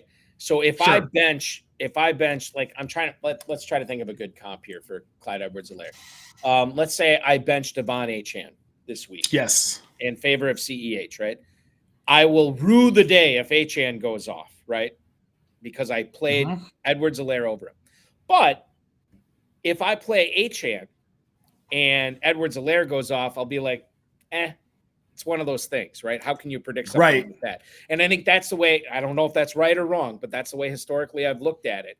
And I think, like, when you talk about Edwards-Helaire, again, we talked about this in the first hour. This is more of a necessity start rather than a desire start. And I think that's the way we have to look at it. Yep, 100%. If you have to start him, you have to start him. But Tony Pollard is a player that numerous people, very successful high-stakes players, told me last season, if they could ever get Ezekiel Elliott out of this backfield, Pollard will be a top 5 running back. Pollard might even be the number 1 overall running back. Pollard might even be the first running back off the board in drafts. Well, that happened this past year. Elliott wasn't a Cowboy. And then Pollard, granted, he was coming off the injury, and I think he just said recently this week he didn't even realize, how serious this injury was. And now he's starting to feel like he's all the way back from that injury. He's been pretty disappointing for anybody who drafted him where he was going in high-stakes drafts and during drafting season. I think he's been a disappointment. But at the same time, did we create this disappointment? Did we paint Tony Pollard into a Mona Lisa picture, right? When in fact he's just a crappy, iPhone 4 selfie, right? Like, did we make him did we make him into something that he quite frankly never was or never was going to be? Like, I feel like sometimes that can be on us. Let's look at him from a dynasty standpoint, Nate. Where do you stand on Tony Pollard? Buy, sell, hold, indifferent? Sell. I don't like to victory lap. I try not to victory lap. Obviously I internally victory lap with everything I'm right about, but not publicly here. This is something I'm going to victory lap about. I was very vocal this offseason about staying away from Tony Pollard at cost. His ADP was out of control. In dynasty startups, in redraft leagues, in FFPC. I did a ton of FFPC mocks for Fantasy Pros. And his ADP, he was going at the back end of the first round. And I'm looking at this like, what are we doing here? We've all seen these running backs who can put production out when they're shielded by a guy like Ezekiel Elliott. We've seen it in the past. Tony Pollard's that guy. He needs that 1A. And he can be that successful 1B. I mean, last season, he was a very successful 1B. He was running back 8. Very impressive for a guy behind Ezekiel Elliott. But he needs that 1B. This guy, he can't be the bell cow. He was never going to be what we made him out to be. He was never going to be a top 5 running back. I didn't draft him as such. I have zero exposure to Tony Pollard. If you have him, I would sell him. Yeah. If you win a championship with him this season, he has a big week 17, you definitely need to sell him. What about and we'll get back to Pollard in a little bit. I want to help out Chris Milliken, who's chiming in at YouTube. Last minute flex decision, literally last minute. Garrett Wilson, James Conner, or Jake Ferguson. For tight end premium scoring, I'm going to say it's Jake Ferguson. If it's just standard PPR, standard PPR, I'm going Wilson. Do you agree? Yeah, standard PPR, I'm going Wilson, but if it's tight end premium, I'm going Ferguson. Lock it in, son. You got 1 minute. Right, exactly. By the way, Herms from Draft Sharks, our good buddy. My dude. Yes, he is chiming in tonight too, watching us on YouTube. Former guest co-host of the show. Herms, so good to have you on tonight. And Chris, good luck. Fun note about Herms, he's the only person in this industry who has been to my house. Oh, really? Boy, what was that like? You guys I must was have locked out. He stayed here for a week. It was pretty great. So yeah, it was good. It was good stuff. No, yeah, Herms is a guy that I didn't. I think last year sometime was the first time he ever co-hosted, and I kind of didn't know what I was getting into. But the Draft Sharks guys like Matt Schauf and Jared Smalley, like, oh, you're gonna love Herms. You're gonna love Herms. So I had him on, and yeah, he's been awesome. I've had him on since then. He's fantastic. No, he's the best. He's the best, and smart too. Smart and entertaining. Dude, just way like smarter than me. No, come on. Don't sell yourself short. Don't sell yourself short on that. Nate, let's talk about, and I assume I know which way you're going on this. When CJ Stroud got drafted by the Texans, he said, if you want to be successful, or if you want me to be successful, this offense to be successful, go out and draft Tank Dell. And the Texans listened to him. They went out and got Tank Dell. And Tank Dell was a guy that started off a little bit slow, but my God, was he awesome during the meat of the season. Fantastic performance. And then that crushing, what was it, a broken leg when he was blocking down at the goal line. He's out for the season. He's on injured reserve. I saw enough from him to understand, like, this guy is going to be a difference maker in not only in 2024, but years to come. Where do you personally, and if you want to get crazy on it, where do you stand on Tank Dell? Oh, I'm going to get crazy here. So first of all, CJ Stroud. I was taking CJ. He's my most rostered quarterback in Dynasty.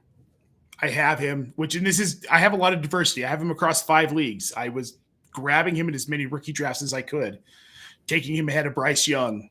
I have 1 share of Bryce Young, and that was kind of on an accident. Then I was able to get Tank Dell a bunch of places because people were sleeping on him. And it was like, what are you not understanding about DeMeco Ryans, the new head coach? Mm-hmm.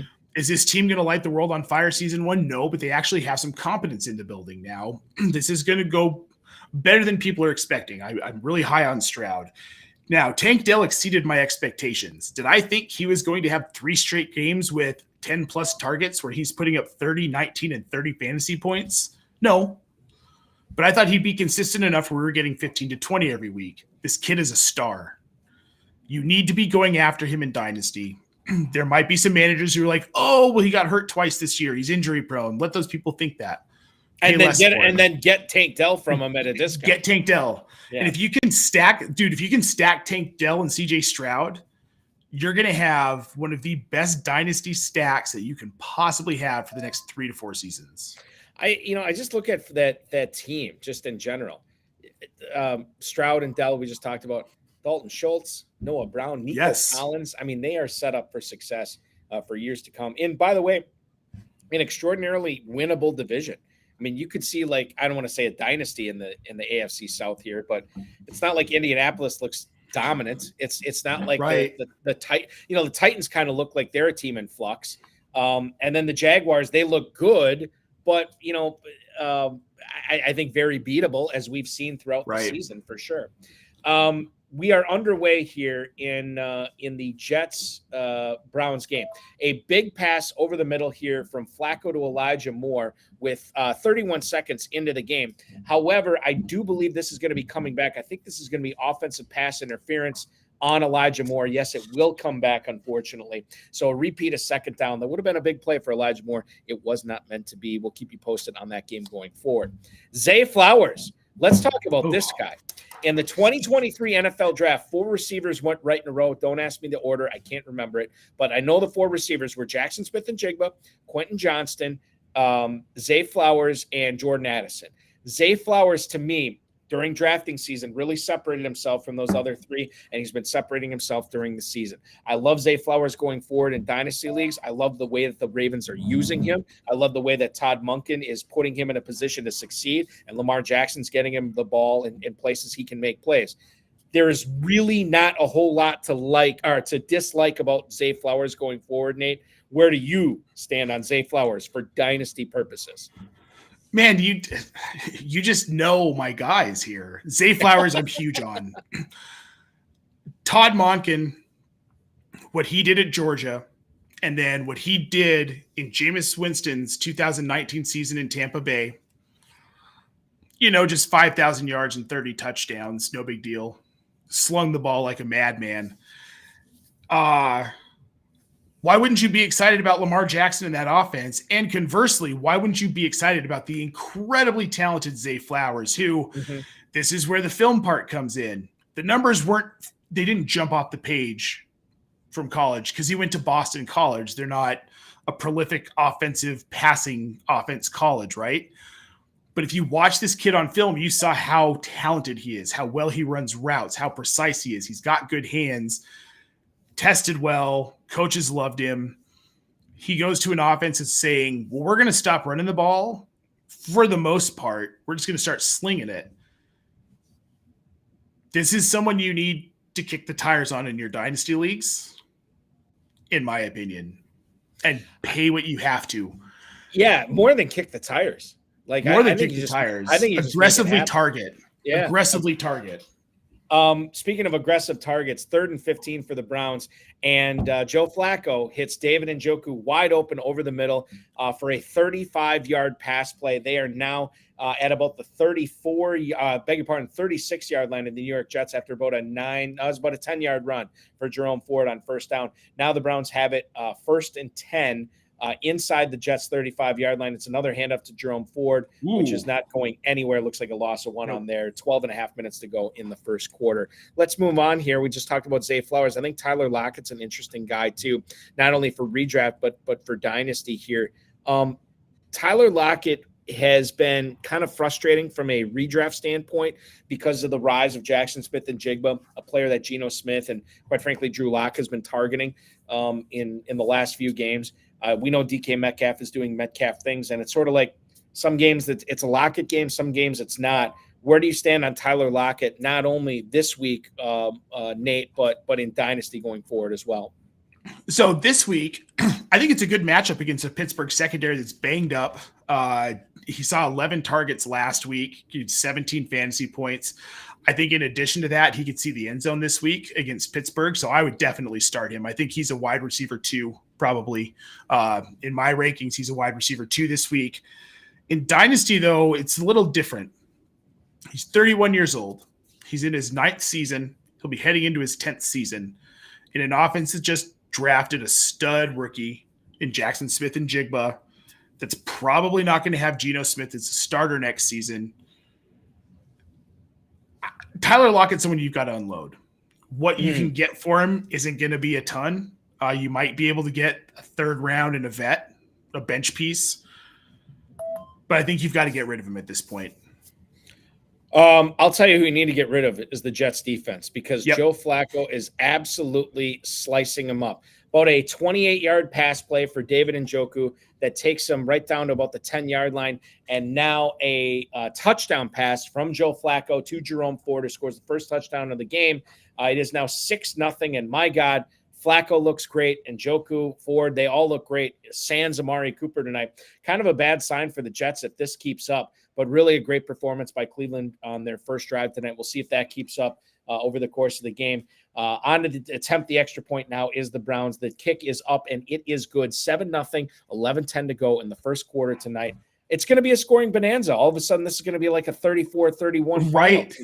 That's just like we all saw it happen.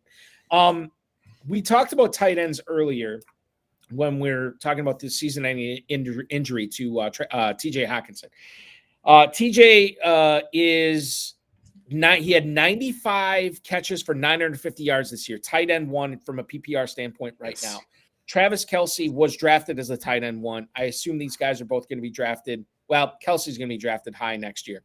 Sam Laporta, though, let's talk about him because this is a guy that anybody who said, oh, rookie tight ends can't do anything, Laporta kind of threw that out the window back in September. And he's been very, very good as the season has gone on. He's looked awesome for the Lions. Where do you stand on Sam Laporta in a tight end premium dynasty league, Nate? He was the only tight end that I advocated drafting at all in redraft this season. The situation just made sense to me. And he proved that he was exactly what I thought he was going to be, which is currently tight end 3 in PPR. Mm-hmm. Incredible. You need to do in Dynasty, especially tight end premium, but really any format of Dynasty. You need to do anything you can to acquire this guy. Throw out some vets, throw out a first-round pick. I would be willing to give up 2 first-round picks, a 2024 and a 2025 for Sam Laporta. Here's why. He's the next Travis Kelce. If he doesn't get hurt, he's in an offense with a coach that is going to just continue to use him. He's the focal point of that passing game right now. What more do you want out of a tight end? And the other thing, too, is they have Amon-Ra St. Brown there. I don't know if Jameson Williams is ever going to turn into anything, but I'm always oh, you don't like Jameson Williams at all for Dynasty? I did, but I don't anymore. I've changed course on him. And why is that? Curiously. It was the preseason stuff, Eric. It was the attitude problems that were reported in the locker room. It was being a brat in training camp and then getting suspended. Like that was just that. It was too much. And you see these players, it's like the Josh Gordon arc where there are too many distractions for these guys. And I think he's one of those players that just he's never going to live up to his potential, unfortunately. The good part about Laporta is you can't really, if you're a defensive coordinator, you can't just kind of Belichick it and take him out of the game plan, right? Because you have Amon-Ra St. Brown, who's a target hog. You have Jahmyr Gibbs, who looks really good for a rookie. And then David Montgomery, probably for the next season. After that, I don't know what's going to happen. I mean, maybe he sticks around, maybe not. But there are other options for Jared Goff. And then maybe Hendon Hooker eventually in Detroit as well, if he ends up taking over. A guy who showed a lot of promise at Tennessee as well. Rarely, Nate, do we have a player that seemingly is uber polarizing every single year he's been in the league. Yet that's the case with Kyle Pitts. When he came in to the NFL, there was a lot of people that said this is going to be the next great tight end, and they drafted him as such. Yes, I'll raise my hand too because I was one of those guys. But they said he was going to be the next great tight end. They said that this is a guy in tight end premium formats for Dynasty, like 101.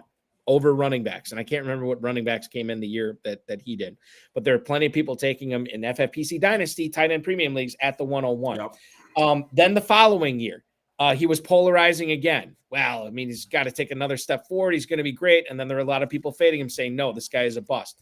Third year, same thing. Now I'm looking at him this year in 2023 as a guy that you were hoping would bring you to your championship game.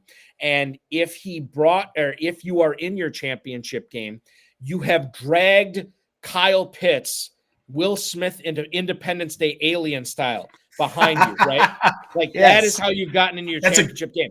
He has not gotten you there. Like you have brought him there yourself. And I look at it from the standpoint now of Dynasty. What's the proper thing we should be doing with Kyle Pitts? Because if you have him, you probably aren't willing to take 50 or 60 cents on the dollar for him. If you don't have him, you were right in not having him for these last couple of years. Do you really want to go out and buy him? This is a tricky subject. Where do you stand on Kyle Pitts' dynasty value? Well, it depends on what you think Arthur Blank is going to do with Arthur Smith. Really is what it comes down to. If they get rid of Arthur Smith, if you think he sticks around, you get rid of Pitts. If you think Smith is gone, you buy Pitts, basically. Well, or is it more nuanced than that? It's a little bit more nuanced because Kyle Pitts is a free agent after next season. So there are two scenarios here as a dynasty manager. You can watch Arthur Smith, pray for Arthur Smith to get fired, hold him, throw a party, be merry, and just get excited for Kyle Pitts' emergence finally.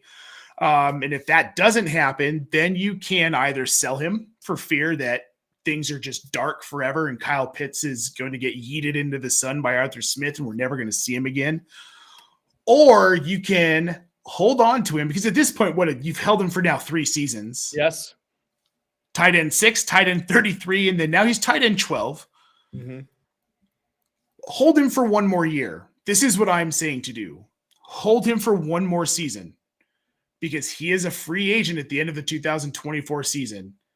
And if he stays in Atlanta, it's because they got rid of Arthur Smith and because this offense is actually doing something with him. If you can afford to hold him for 1 more year, do it. Because if he goes off in 2025, it might have taken 4 seasons, but at least it'll have finally paid off, right? Right, exactly. You're really playing the long game with the Kyle Pitts Right. long game, basically, is what we're looking at right now. Yeah, and I think there's something to be said for that. As far as trying to do what's best for your dynasty teams. I do want to mention just a quick update on the game before we get to the next thing, because Chris Lude has a question. 22-yard catch for Garrett Wilson, 25-yard run for Breece Hall, and now we have an Izzy Abanikanda sighting who gets to the Cleveland 21. 3rd and 5 now for the Jets from the Cleveland 21. They're lining up in shotgun, empty backfield as Simeon drops back to pass, and he does have a crossing Breece Hall over the middle, who's going to take it all the way into the end zone on 3rd and 5 for a touchdown. A touchdown Nifty catch little play from Trevor Simeon. It was a very nifty play. I don't know where the Browns defense was on that. Aaron Rodgers loved it. He's doing a shot of ayahuasca to celebrate. And you see the Jets about to tie this game up. They're an extra point away from tying it up. A scoring bonanza so far after a 21-yard touchdown pass to Breece Hall from Trevor Simeon. Yeah, Chris Lude, by the way, who we're going to answer his question here. He says Kyle Pitts is going to be one of the rare 13th year breakouts, which non-zero chance of it. We'll see. We'll see what happens. The Cordarrelle Patterson arc, am I right? The Cordarrelle Patterson arc times 2, basically, is what we're looking at. He says Chris Lude needs to pick 4 this week, and this is full PPR. You're looking at T. Higgins, Stephon Diggs, Puka Nacua, Rashee Rice, Tyler Lockett, and George Pickens. I'm not going to overthink this here. I'm going to take the first 4 guys on this list. Higgins, Diggs, Nacua, and Rice. Those are the 4 I'd pick. I would sit Lockett and I would sit Pickens, even though I sat Pickens last week and rued the day watching him run past the Bengals defense not once but twice. But I think the smart call is Higgins, Diggs, Nacua, and Rice. What say you, Nate? So I'm going to take the last 4. I'm going Puka, Rashee, Lockett, and Pickens. I'm nervous about T. Higgins, and I'm extra nervous about Stephon Diggs. We saw him do the same thing last season that he's doing this season, where he just basically disappears in the fantasy playoffs. I wouldn't expose yourself to that risk again. If you want to start Higgins, fine. Then I'd plug in Lockett over Diggs, and I'd plug in Pickens over Higgins if you're nervous about it. But I think Puka and Rashee Rice are kind of must starts out of those 4. For sure. Like I can't get away from like Rice has really come on. How many shares of him do you have in Dynasty right now? Not enough. I think I've got 2. Man, that Chiefs wide receiver room just makes you so nervous. And even during the draft, it made me nervous. But he's starting to emerge. The kid's legit. Yeah. And they need somebody legit on the perimeter. They have to, yeah. Especially when you consider it looks like Kelsey maybe lost a half step or maybe a full step this year. They're going to need somebody to really carry. I don't want to carry Kelsey is not the right term, but they're going to need somebody to really do more than just supplement Kelsey. You're going to have to have somebody on the perimeter, and it looks like Rice fits the bill. And we'll see what they do in free agency. Maybe T. Higgins is a Kansas City Chief next year. We'll find out. Let's put no, I'm not going to put a pin in this because I want to ask you about Russell Wilson. He is not going to be starting the last 2 games of the season. This is more a financial move than anything else. The Broncos technically have a chance to get into the playoffs, although it's not looking very likely, even if they win their last 2 games.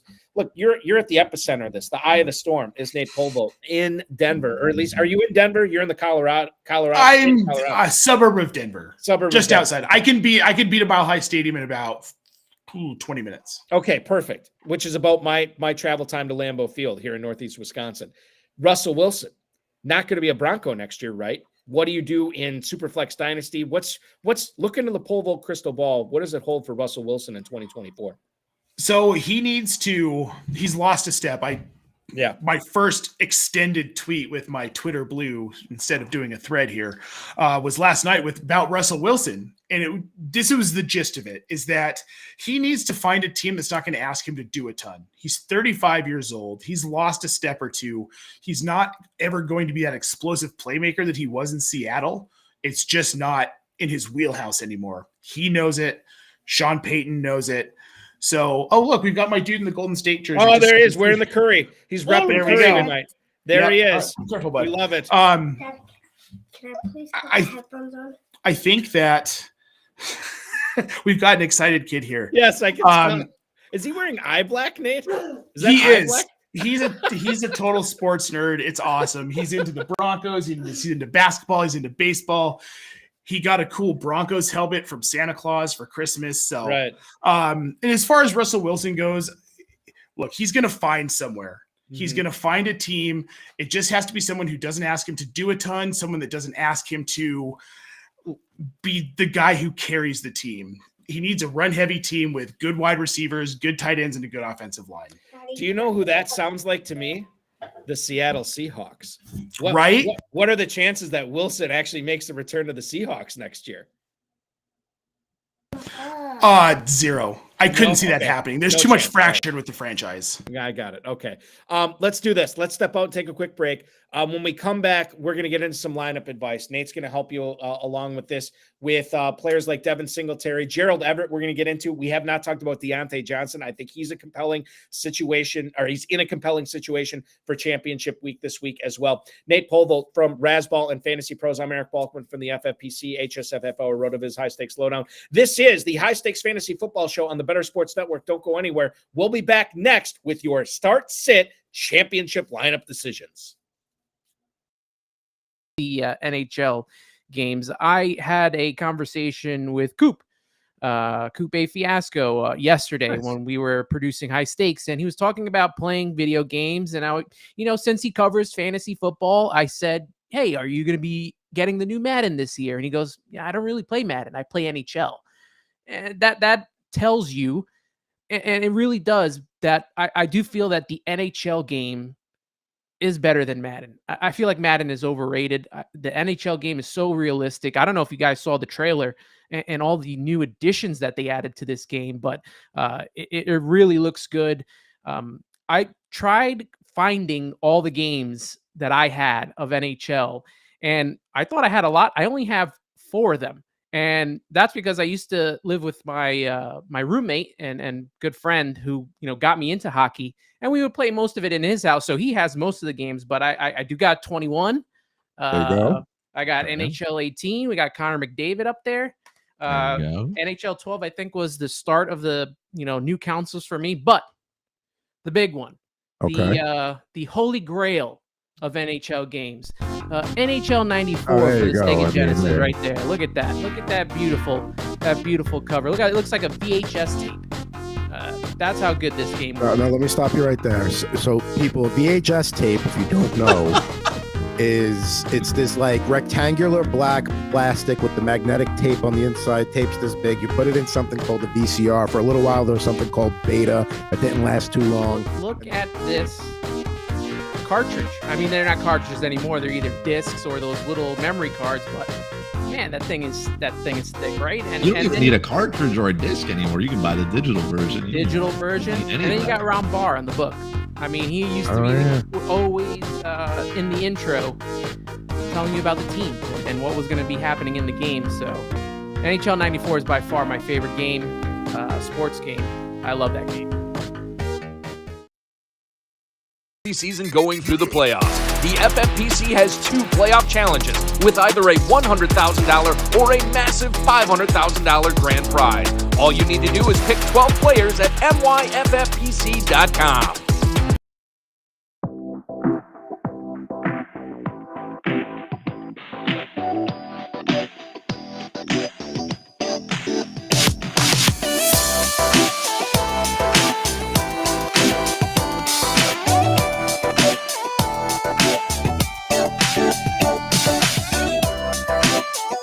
I'm Eric Balkman from the FFPC. High Stakes Fantasy Football Show rolls on tonight here on the Better Sports Network. I'm joined by Nate Polvogt from Fantasy Pros and Razzball. I thought we were going to watch a football game tonight, Nate, and all of a sudden a track meet has broken up. It's true. This is insane. David Njoku, and by the way, we just had another touchdown. Kareem Hunt gets in from about 7 yards out. 7 out. Kareem Hunt runs in a touchdown here. Jerome Ford already at 41 rushing yards. Joe Flacco 120 passing yards tonight. And David Njoku, hopefully you played him. My God, 4 catches, 113 yards in the first quarter. We still have Almost 5 minutes of gameplay in the first quarter. And Njoku is at 4 catches for 113 yards. The Browns are this close to taking a 14-7 lead. Nobody has stopped anybody yet. Two of the best defenses in the league. And by the way, the points no good. Oh, no. Announcer jinx. Riley Patterson, a guy who was just cut by the Lions a couple of weeks ago, now is with the Browns, and he misses the extra point. Still, Browns leading 13-7 with 4:43 to go in the first quarter as we take you through. I always like to say we covered the first quarter. We may not get through it tonight because there's been so much scoring. Want to remind everybody, you can get a Fantasy Alarm All-Pro subscription right now. If you do so, you will unlock all the content for all the sports, including the annual draft guides. You'll get one-on-one expert access in Discord. You can sync up your leagues to analyze matchups and trends specific to your league as well. The lineup generator is integrated with Fanjections as well. You'll get daily rankings. You'll get weekly rankings. The value vault and position coaches all on there as well. Check out everything, all the coverage they have on the waiver wire, ownership percentages, projection stats, and tools. You can build better lineups guaranteed. Get access to everything Fantasy Alarm offers all year. Just use promo code LOCK at fantasyalarm.com/lock. That's promo code LOCK, LOCK. It is a lock that Nate Polvogt is going to help you with your Week 17 lineup advice here tonight. Championship week, a lot on the line. I know we've answered a lot of questions already for everybody tonight, but let's get into the minutia here. Something that I think certain people are facing. They've rolled with Tua Tagovailoa most of the year. Maybe they picked up Baker Mayfield. Maybe they drafted Baker Mayfield. And now you have a situation that Tua Tagovailoa is going up north to Baltimore to take on that Ravens defense, and Baker Mayfield gets to stay at home and take on the New Orleans Saints. Who would you be playing this week, Mayfield or Tagovailoa, Nate Polvogt? So when I first saw this question on the show sheet, I thought to myself, well, it's obviously Tua, right? Here's one of those situations where you start doing a little looking and digging, and you look at what Baker Mayfield's done the last 3 weeks. Yeah. Against Atlanta, against Green Bay, against Jacksonville, 24, 37, and 25 points. Mm-hmm. Now you get a New Orleans defense that can't stop anybody. So Tua against Baltimore, who probably won't have Jalen Waddle. At least it looks like he won't have Waddle. May not have Jalen Waddle. This might be a game where they might have to run the ball a little bit more than they want to. Tua's last 3 weeks, 9, 14, and 17 fantasy points. Dare I say Baker Mayfield might actually be the smarter start over Tua Tagovailoa this week. And I know that sounds like something you would hear in a bad movie or like in a crappy episode of The League rebooted. But yeah, I think legitimately Baker Mayfield. Andre is totally he'll start Tagovailoa this week, right? Right. Andre and Taco. And Taco, Taco won't even log in to check his roster. That's true. That's a good point. Taco's starting Jake Browning or Nick Mullins. He's not sure. No, he's starting Joe Burrow. He hasn't switched Joe Burrow out. He's still fired, right? I've been starting Aaron Rodgers since week 1. Dang it! But I think this is a Baker Mayfield week. I think the matchup is better. I think the upside, the ceiling for Mayfield is higher than Tua. I think that we have another play that we need to report on here. It looks like Izzy Abanikanda has fumbled the kickoff on the return, knocked out by a Cleveland special teams player, and recovered by the Browns deep in Jets territory. It looks like the Browns are going to have the ball now, 1st and 10 from about the Jets' 13-yard line, somewhere around there. After the Abanikanda fumble. So the Browns are going to have an opportunity to go up 2 touchdowns maybe on the Jets here. We'll bring you more on that as it goes on. James Conner, Devin Singletary. What about that decision? Conner is a guy that I think a lot of people drafted as their second running back, and Singletary sort of come on. Dameon Pierce really has not been a threat to his carries. You look at the matchup this week between with both Conner and Singletary. Conner is going to Philadelphia to take on the Eagles. Probably a negative game script there. No Kyler Murray. He hasn't been practicing. He's got that illness going on. I think he's still going to play, but maybe at less than 100%. And then Devin Singletary at home against the Titans. And, oh, by the way, CJ Stroud should be back for this game as well, Nate. I'm still going James Conner here. He's one of those guys that I can't sleep on. Last 3 weeks, 28, 21, 25 fantasy points. He's a big part of this offense. He put up 21 points against the San Francisco defense. He's going to get his. It's James Conner. Devin Singletary is just kind of a mid, like sometimes he pops, but you can't really bank on it. And against Tennessee, they're an okay enough defense that I don't think Devin Singletary is going to have a 27-point week. I think we're looking at it like a 6 to 12-point week out of him. So I'd definitely go Connor here. I'm not as sold on Connor as you are. I still think that there's something to be said about that Eagles rush defense. I'm leaning towards Connor. So like if I have to make a choice, it's still Connor for me. But I think it's close. Well, but it could be one of those things where you ask me tomorrow, I might say, no, I like Singletary better now. Very, very close. Receivers this week. I know we talked about the Seahawks a little bit. Jackson Smith and Jigba or Romeo Doubs. Things to consider here. And we'll talk about the Packers side of it. Christian Watson, my guess, is not playing this week. Dontavian Wick still has not practiced this week for the Packers. He sustained that chest injury. Jaden Reed is actually practicing, which is good for Green Bay, maybe not as good for Romeo Doubs. On Smith and Jigba has been Smith and Jigba. I mean, he's catching the little stuff over the middle. Sometimes he turns it into a big play. Other times he doesn't. Full PPR, you don't really care. You're getting that 12, 13 points every week. Like 6 for 60 is new Jackson Smith and Jigba's new nickname, I think, at this point. Doubs or Smith and Jigba? I lean Smith and Jigba here, Nate. I lean Smith and Jigba too. I mean, neither one of these games are going to be a shootout. So there's kind of a cap to what you're going to get here. I don't think you're going to get more than 15 points out of either one of these guys in these games. If you're going between them, though, I think Njigba has the higher ceiling. He's the one who could break that 15-point kind of cap, maybe get to like 18 to 20 points. I don't think Dobbs can do it, especially with Jaden Reed being healthy. So it's Njigba for me. Of all the ways for the scoring streak to end tonight, we saw the Browns take the opening kickoff for a touchdown. We saw the Jets return the favor with a touchdown on their opening drive. The Browns then scored again. The Jets fumbled the kickoff, and then the Joe Flacco has the opportunity to get a touchdown in from inside the 15. The Browns go for it on 4th and 4 from the 4-yard line. Incomplete pass to Cedric Tillman in the end zone. It looked like there was a miscommunication between Tillman and Flacco. Browns come up empty as we are coming up on the end of the first quarter. Still 3:23 to go, but the Jets will now take over on their own 6-yard line after just an unbelievable drive. I mean, this is kind of what I expected all night. Yeah. And yet then we see 3 touchdowns, and it radically changes my mind and everything.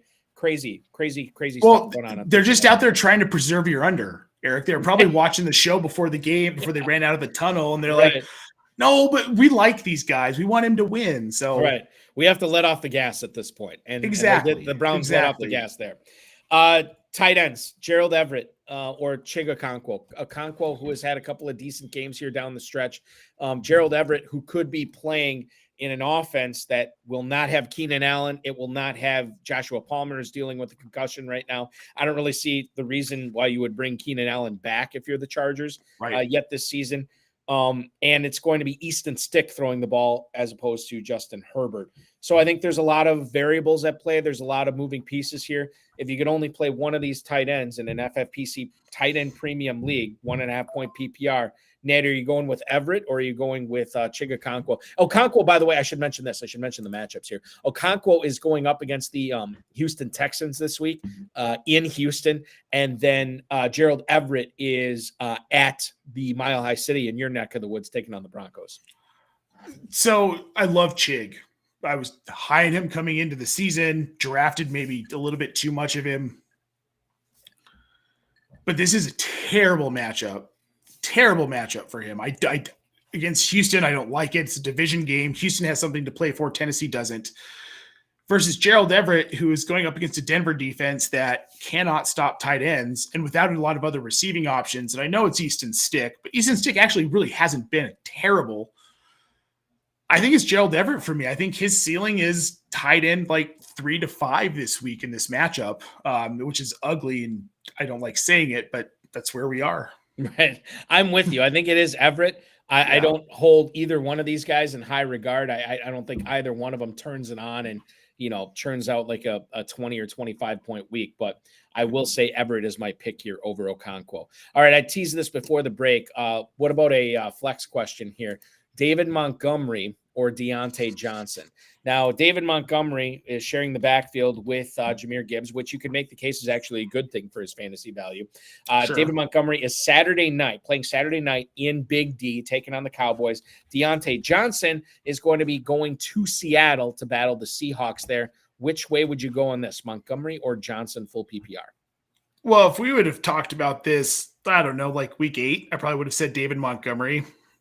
And I still like David Montgomery, but I think Deontay Johnson has a higher ceiling this week against Seattle. Their secondary hasn't been great. And I think with Mason Rudolph, we could see an 8 to 10 target game out of Deontay Johnson. However, I do worry about George. I'm not going to overthink this. I could talk myself into a million things. It's Deontay Johnson for me this week. I just think that higher ceiling. We're going to say that. I'm not going to overthink this. I'm not going to screw all of our listeners here. Deontay Johnson. Speaking of screwing over a bunch of people, Trevor Siemian has just thrown a pick 6 to the Cleveland Browns. So despite the Browns not getting in from the 4-yard line, Siemian says, don't worry, I'll escort you into the end zone here. It is a pick 6 interception, 19-7 now. Cleveland on top of New York with 2:01 to go in the first quarter. Big score there from the Browns defense. Extra point incoming from Riley Patterson, I assume, here coming up. So a lot of big plays. It's been crazy. It's been a crazy night. It's going to get crazier too. And hopefully you're going to hang out with me in the Better Cast. For all the viewers out there, it's going to be a lot of fun watching that game with all the fans in there. And this is a fun game for you to cover for Fantasy Pros. Or is it more taxing? Like when you have all this stuff going on, Nate? I don't mind it. I mean, okay, be clear to cover it. I just have to tweet about it. Oh, the Fantasy Pros. Right. Got it. Which is actually kind of taxing at times. It can be difficult. Thank you. I don't mind it though. I mean, honestly, I'm going to do it anyway. So what's the difference, right? Yeah. Right. I get it. Exactly. 20-7, the Riley Patterson extra point is good. The Browns now up 13 on the New York Jets as they head out for an ad break. We are not doing that yet here. Noah Brown or Tucker Kraft. Let's assume tight end premium scoring here. Noah Brown will be going up in a Texans receiving core that is going to get CJ Stroud back this week, but Nico Collins is healthy. He's still got Dalton Schultz out there as well. Noah Brown's had some pretty big spike weeks. Tucker Kraft is interesting because if you look at what he's been able to do as the starting tight end for the Packers from a fantasy standpoint, this guy is hovering around top 10, top 15 in catches, targets, receiving yards, and touchdowns among all tight ends while he has been the starting tight end with Luke Musgrave up. Now, what's interesting is Musgrave, and I didn't see the practice report today. Musgrave practiced for the Packers yesterday. If he comes back, this is a slam dunk. If he's active, I don't see how you can play Tucker Kraft over Noah Brown. You have to go with Noah Brown here. But if Musgrave is inactive and you're looking at Brown or Kraft in a tight end premium league, all of a sudden this becomes more interesting, Nate. So I'm going to pose this question to you. You're an NFL head coach. You're looking at the last 3 weeks of production from Tucker Kraft. Luke Musgrave is healthy. They're both rookies. Are you really going to give more work back to Luke Musgrave when Kraft has played so well? Or are you going to let Kraft ride this week until he shows you he can't do it, and then maybe you give Musgrave more opportunity? Because that's where I'm at with this. I'm worried about Noah Brown. We've got Nico Collins back. No Tank Dell, obviously. But Kraft has seen enough volume where I feel like he could be productive enough to be worth starting over Noah Brown. Like, I feel like maybe the ceiling's a little bit higher. The floor for Kraft is higher than it is for Noah Brown. No argument there. I will say this. If you're playing in the Fantasy Pros championship round or the FFPC main event, and you do have to eat up a lot of points to try to get up there, I think Noah Brown is your play here, and you just go for broke, right? Now, if you're in the top 10, or top 5 or top 20 or whatever, and you're trying to defend, obviously you want to look at the teams around you, but I think Tucker Kraft becomes more exciting. Well, exciting is the wrong word. More safe because he's been getting into the end zone about every other week, somewhere around that. And he's been getting basically 4 catches for right around 50 or 60 yards every week. So you kind of know what you're getting in Tucker Kraft. Now, if Musgrave comes back, yeah, I think that it becomes more interesting. But to your point, Kraft is running hot. Kraft is not coming off a lacerated internal organ like Luke Musgrave is. And you also have probably no Christian Watson, and it's certainly not looking good for Dontavian Wicks. Maybe they're both viable. Maybe Musgrave and Kraft both have good games because they're going to have to, because the Packers got to move the ball somehow against the Minnesota Vikings. So I think there's something to talk about regarding that as well. Okay. Speaking of that Vikings-Packers game, Ty Chandler talked about this a little. I think did we talk about Ty Chandler? We did talk about Ty Chandler. Okay. All right. Now, if you're in, again, tight end premium league, 1.5 per catch for tight ends, you can only play one of these guys in your flex. Do you go with Ty Chandler or do you go with Dalton Schultz this week? Chandler obviously taking on the Packers at home. Dalton Schultz taking on the Tennessee Titans at home. I'm going Schultz here. This is a division game. I like Dalton Schultz as an overall tight end. He's been such a great safety valve for Stroud, who is back, and he had 20 points against the Cleveland defense. It's been really good against tight ends last week. Tennessee, not so much. Mm-hmm. I'm going Schultz here. I like Ty Chandler, but I have questions about what's this Minnesota offense going to be with Jaron Hall. Are they going to be able to move the ball at all? Our defense is going to be able to focus more on Ty Chandler and kind of neutralize his effect, whereas Dalton Schultz is just Dalton Schultz. So I'd go Schultz, especially in tight end premium. Like, you have to go Schultz in tight end premium. You know, and I think the other thing to keep in mind, and I mentioned this in the first hour, the Packers have been very good at one half of defense, right? Like, they'll be able to slow your roll on rushing or passing, but they can't do both. And I could very easily see, given that this is a Minnesota team that struggled to run the ball over the course of the season, and Justin Jefferson with no Jair Alexander out there, this could be a massive game for Jefferson. Or KJ Osborne, by the way, who had 8 catches for 99 yards the last time these two teams play. And Addison could be healthy as well. Maybe this is a passing, like maybe it's not, like maybe it's a rushing game, but like it's weird, like the balance between the two. It could go either way. I still think that Schultz might be the safer play. I don't really see Chandler going for famous last words. I don't see him going for like 160 yards and 3 touchdowns. But Dalton Schultz, I mean, how many times has he put up double-digit catches and 100-plus receiving yards this year and still getting into the end zone? We've seen that multiple times. Right. So I think there's something to be said for that. We're fast running out of time. Nate Polvogt on Twitter, NatePolvogt. I should have been spelling that throughout the broadcast tonight. Fantasy Pros analyst, as well as Dynasty expert for Razzball. Give us what do we need to plug? Where can we find more of your content? So definitely make sure, if you're interested in any sort of rookie content, at FF Dino Diehards, we are going to be going hard at the Senior Bowl. We've got a lot going on. 6 boots on the ground, 3 people on the ground doing lots of rookie content interviews. Find us there. You can find my writing on Fantasy Pros all off season. I'm all over the place, mostly on Twitter. Right, exactly. And a shout out to did he now need to does your son have a Broncos jersey on now too? Yeah, it's got a Russ Wilson. Russ Wilson? Okay, fantastic. Yeah, there we go. I love it. Nate, thank you. And he's all dudded out tonight. For the he game. is dudded out. That's right. And we finally get a punt in the game, for God's sake. I didn't think it was possible, but it's happening right now. The Jets are punting. This will probably be the final play of the first quarter. The Browns on top of the New York Jets 20-7. That is going to complete our show tonight. Want to thank Nate. I want to thank Sean Engel, our producer. Next Thursday night, 7:00. Billy Musio from Player Profiler will be my guest co-host. Check out the FFPC to play not only the weekly challenge, but the playoff challenge as well. myffpc.com is where to go for that. The Best of the Better Sports Network is up next. Enjoy the rest of the game tonight, and I'll see you in the Bettercast. Thanks for watching. We'll see you next week.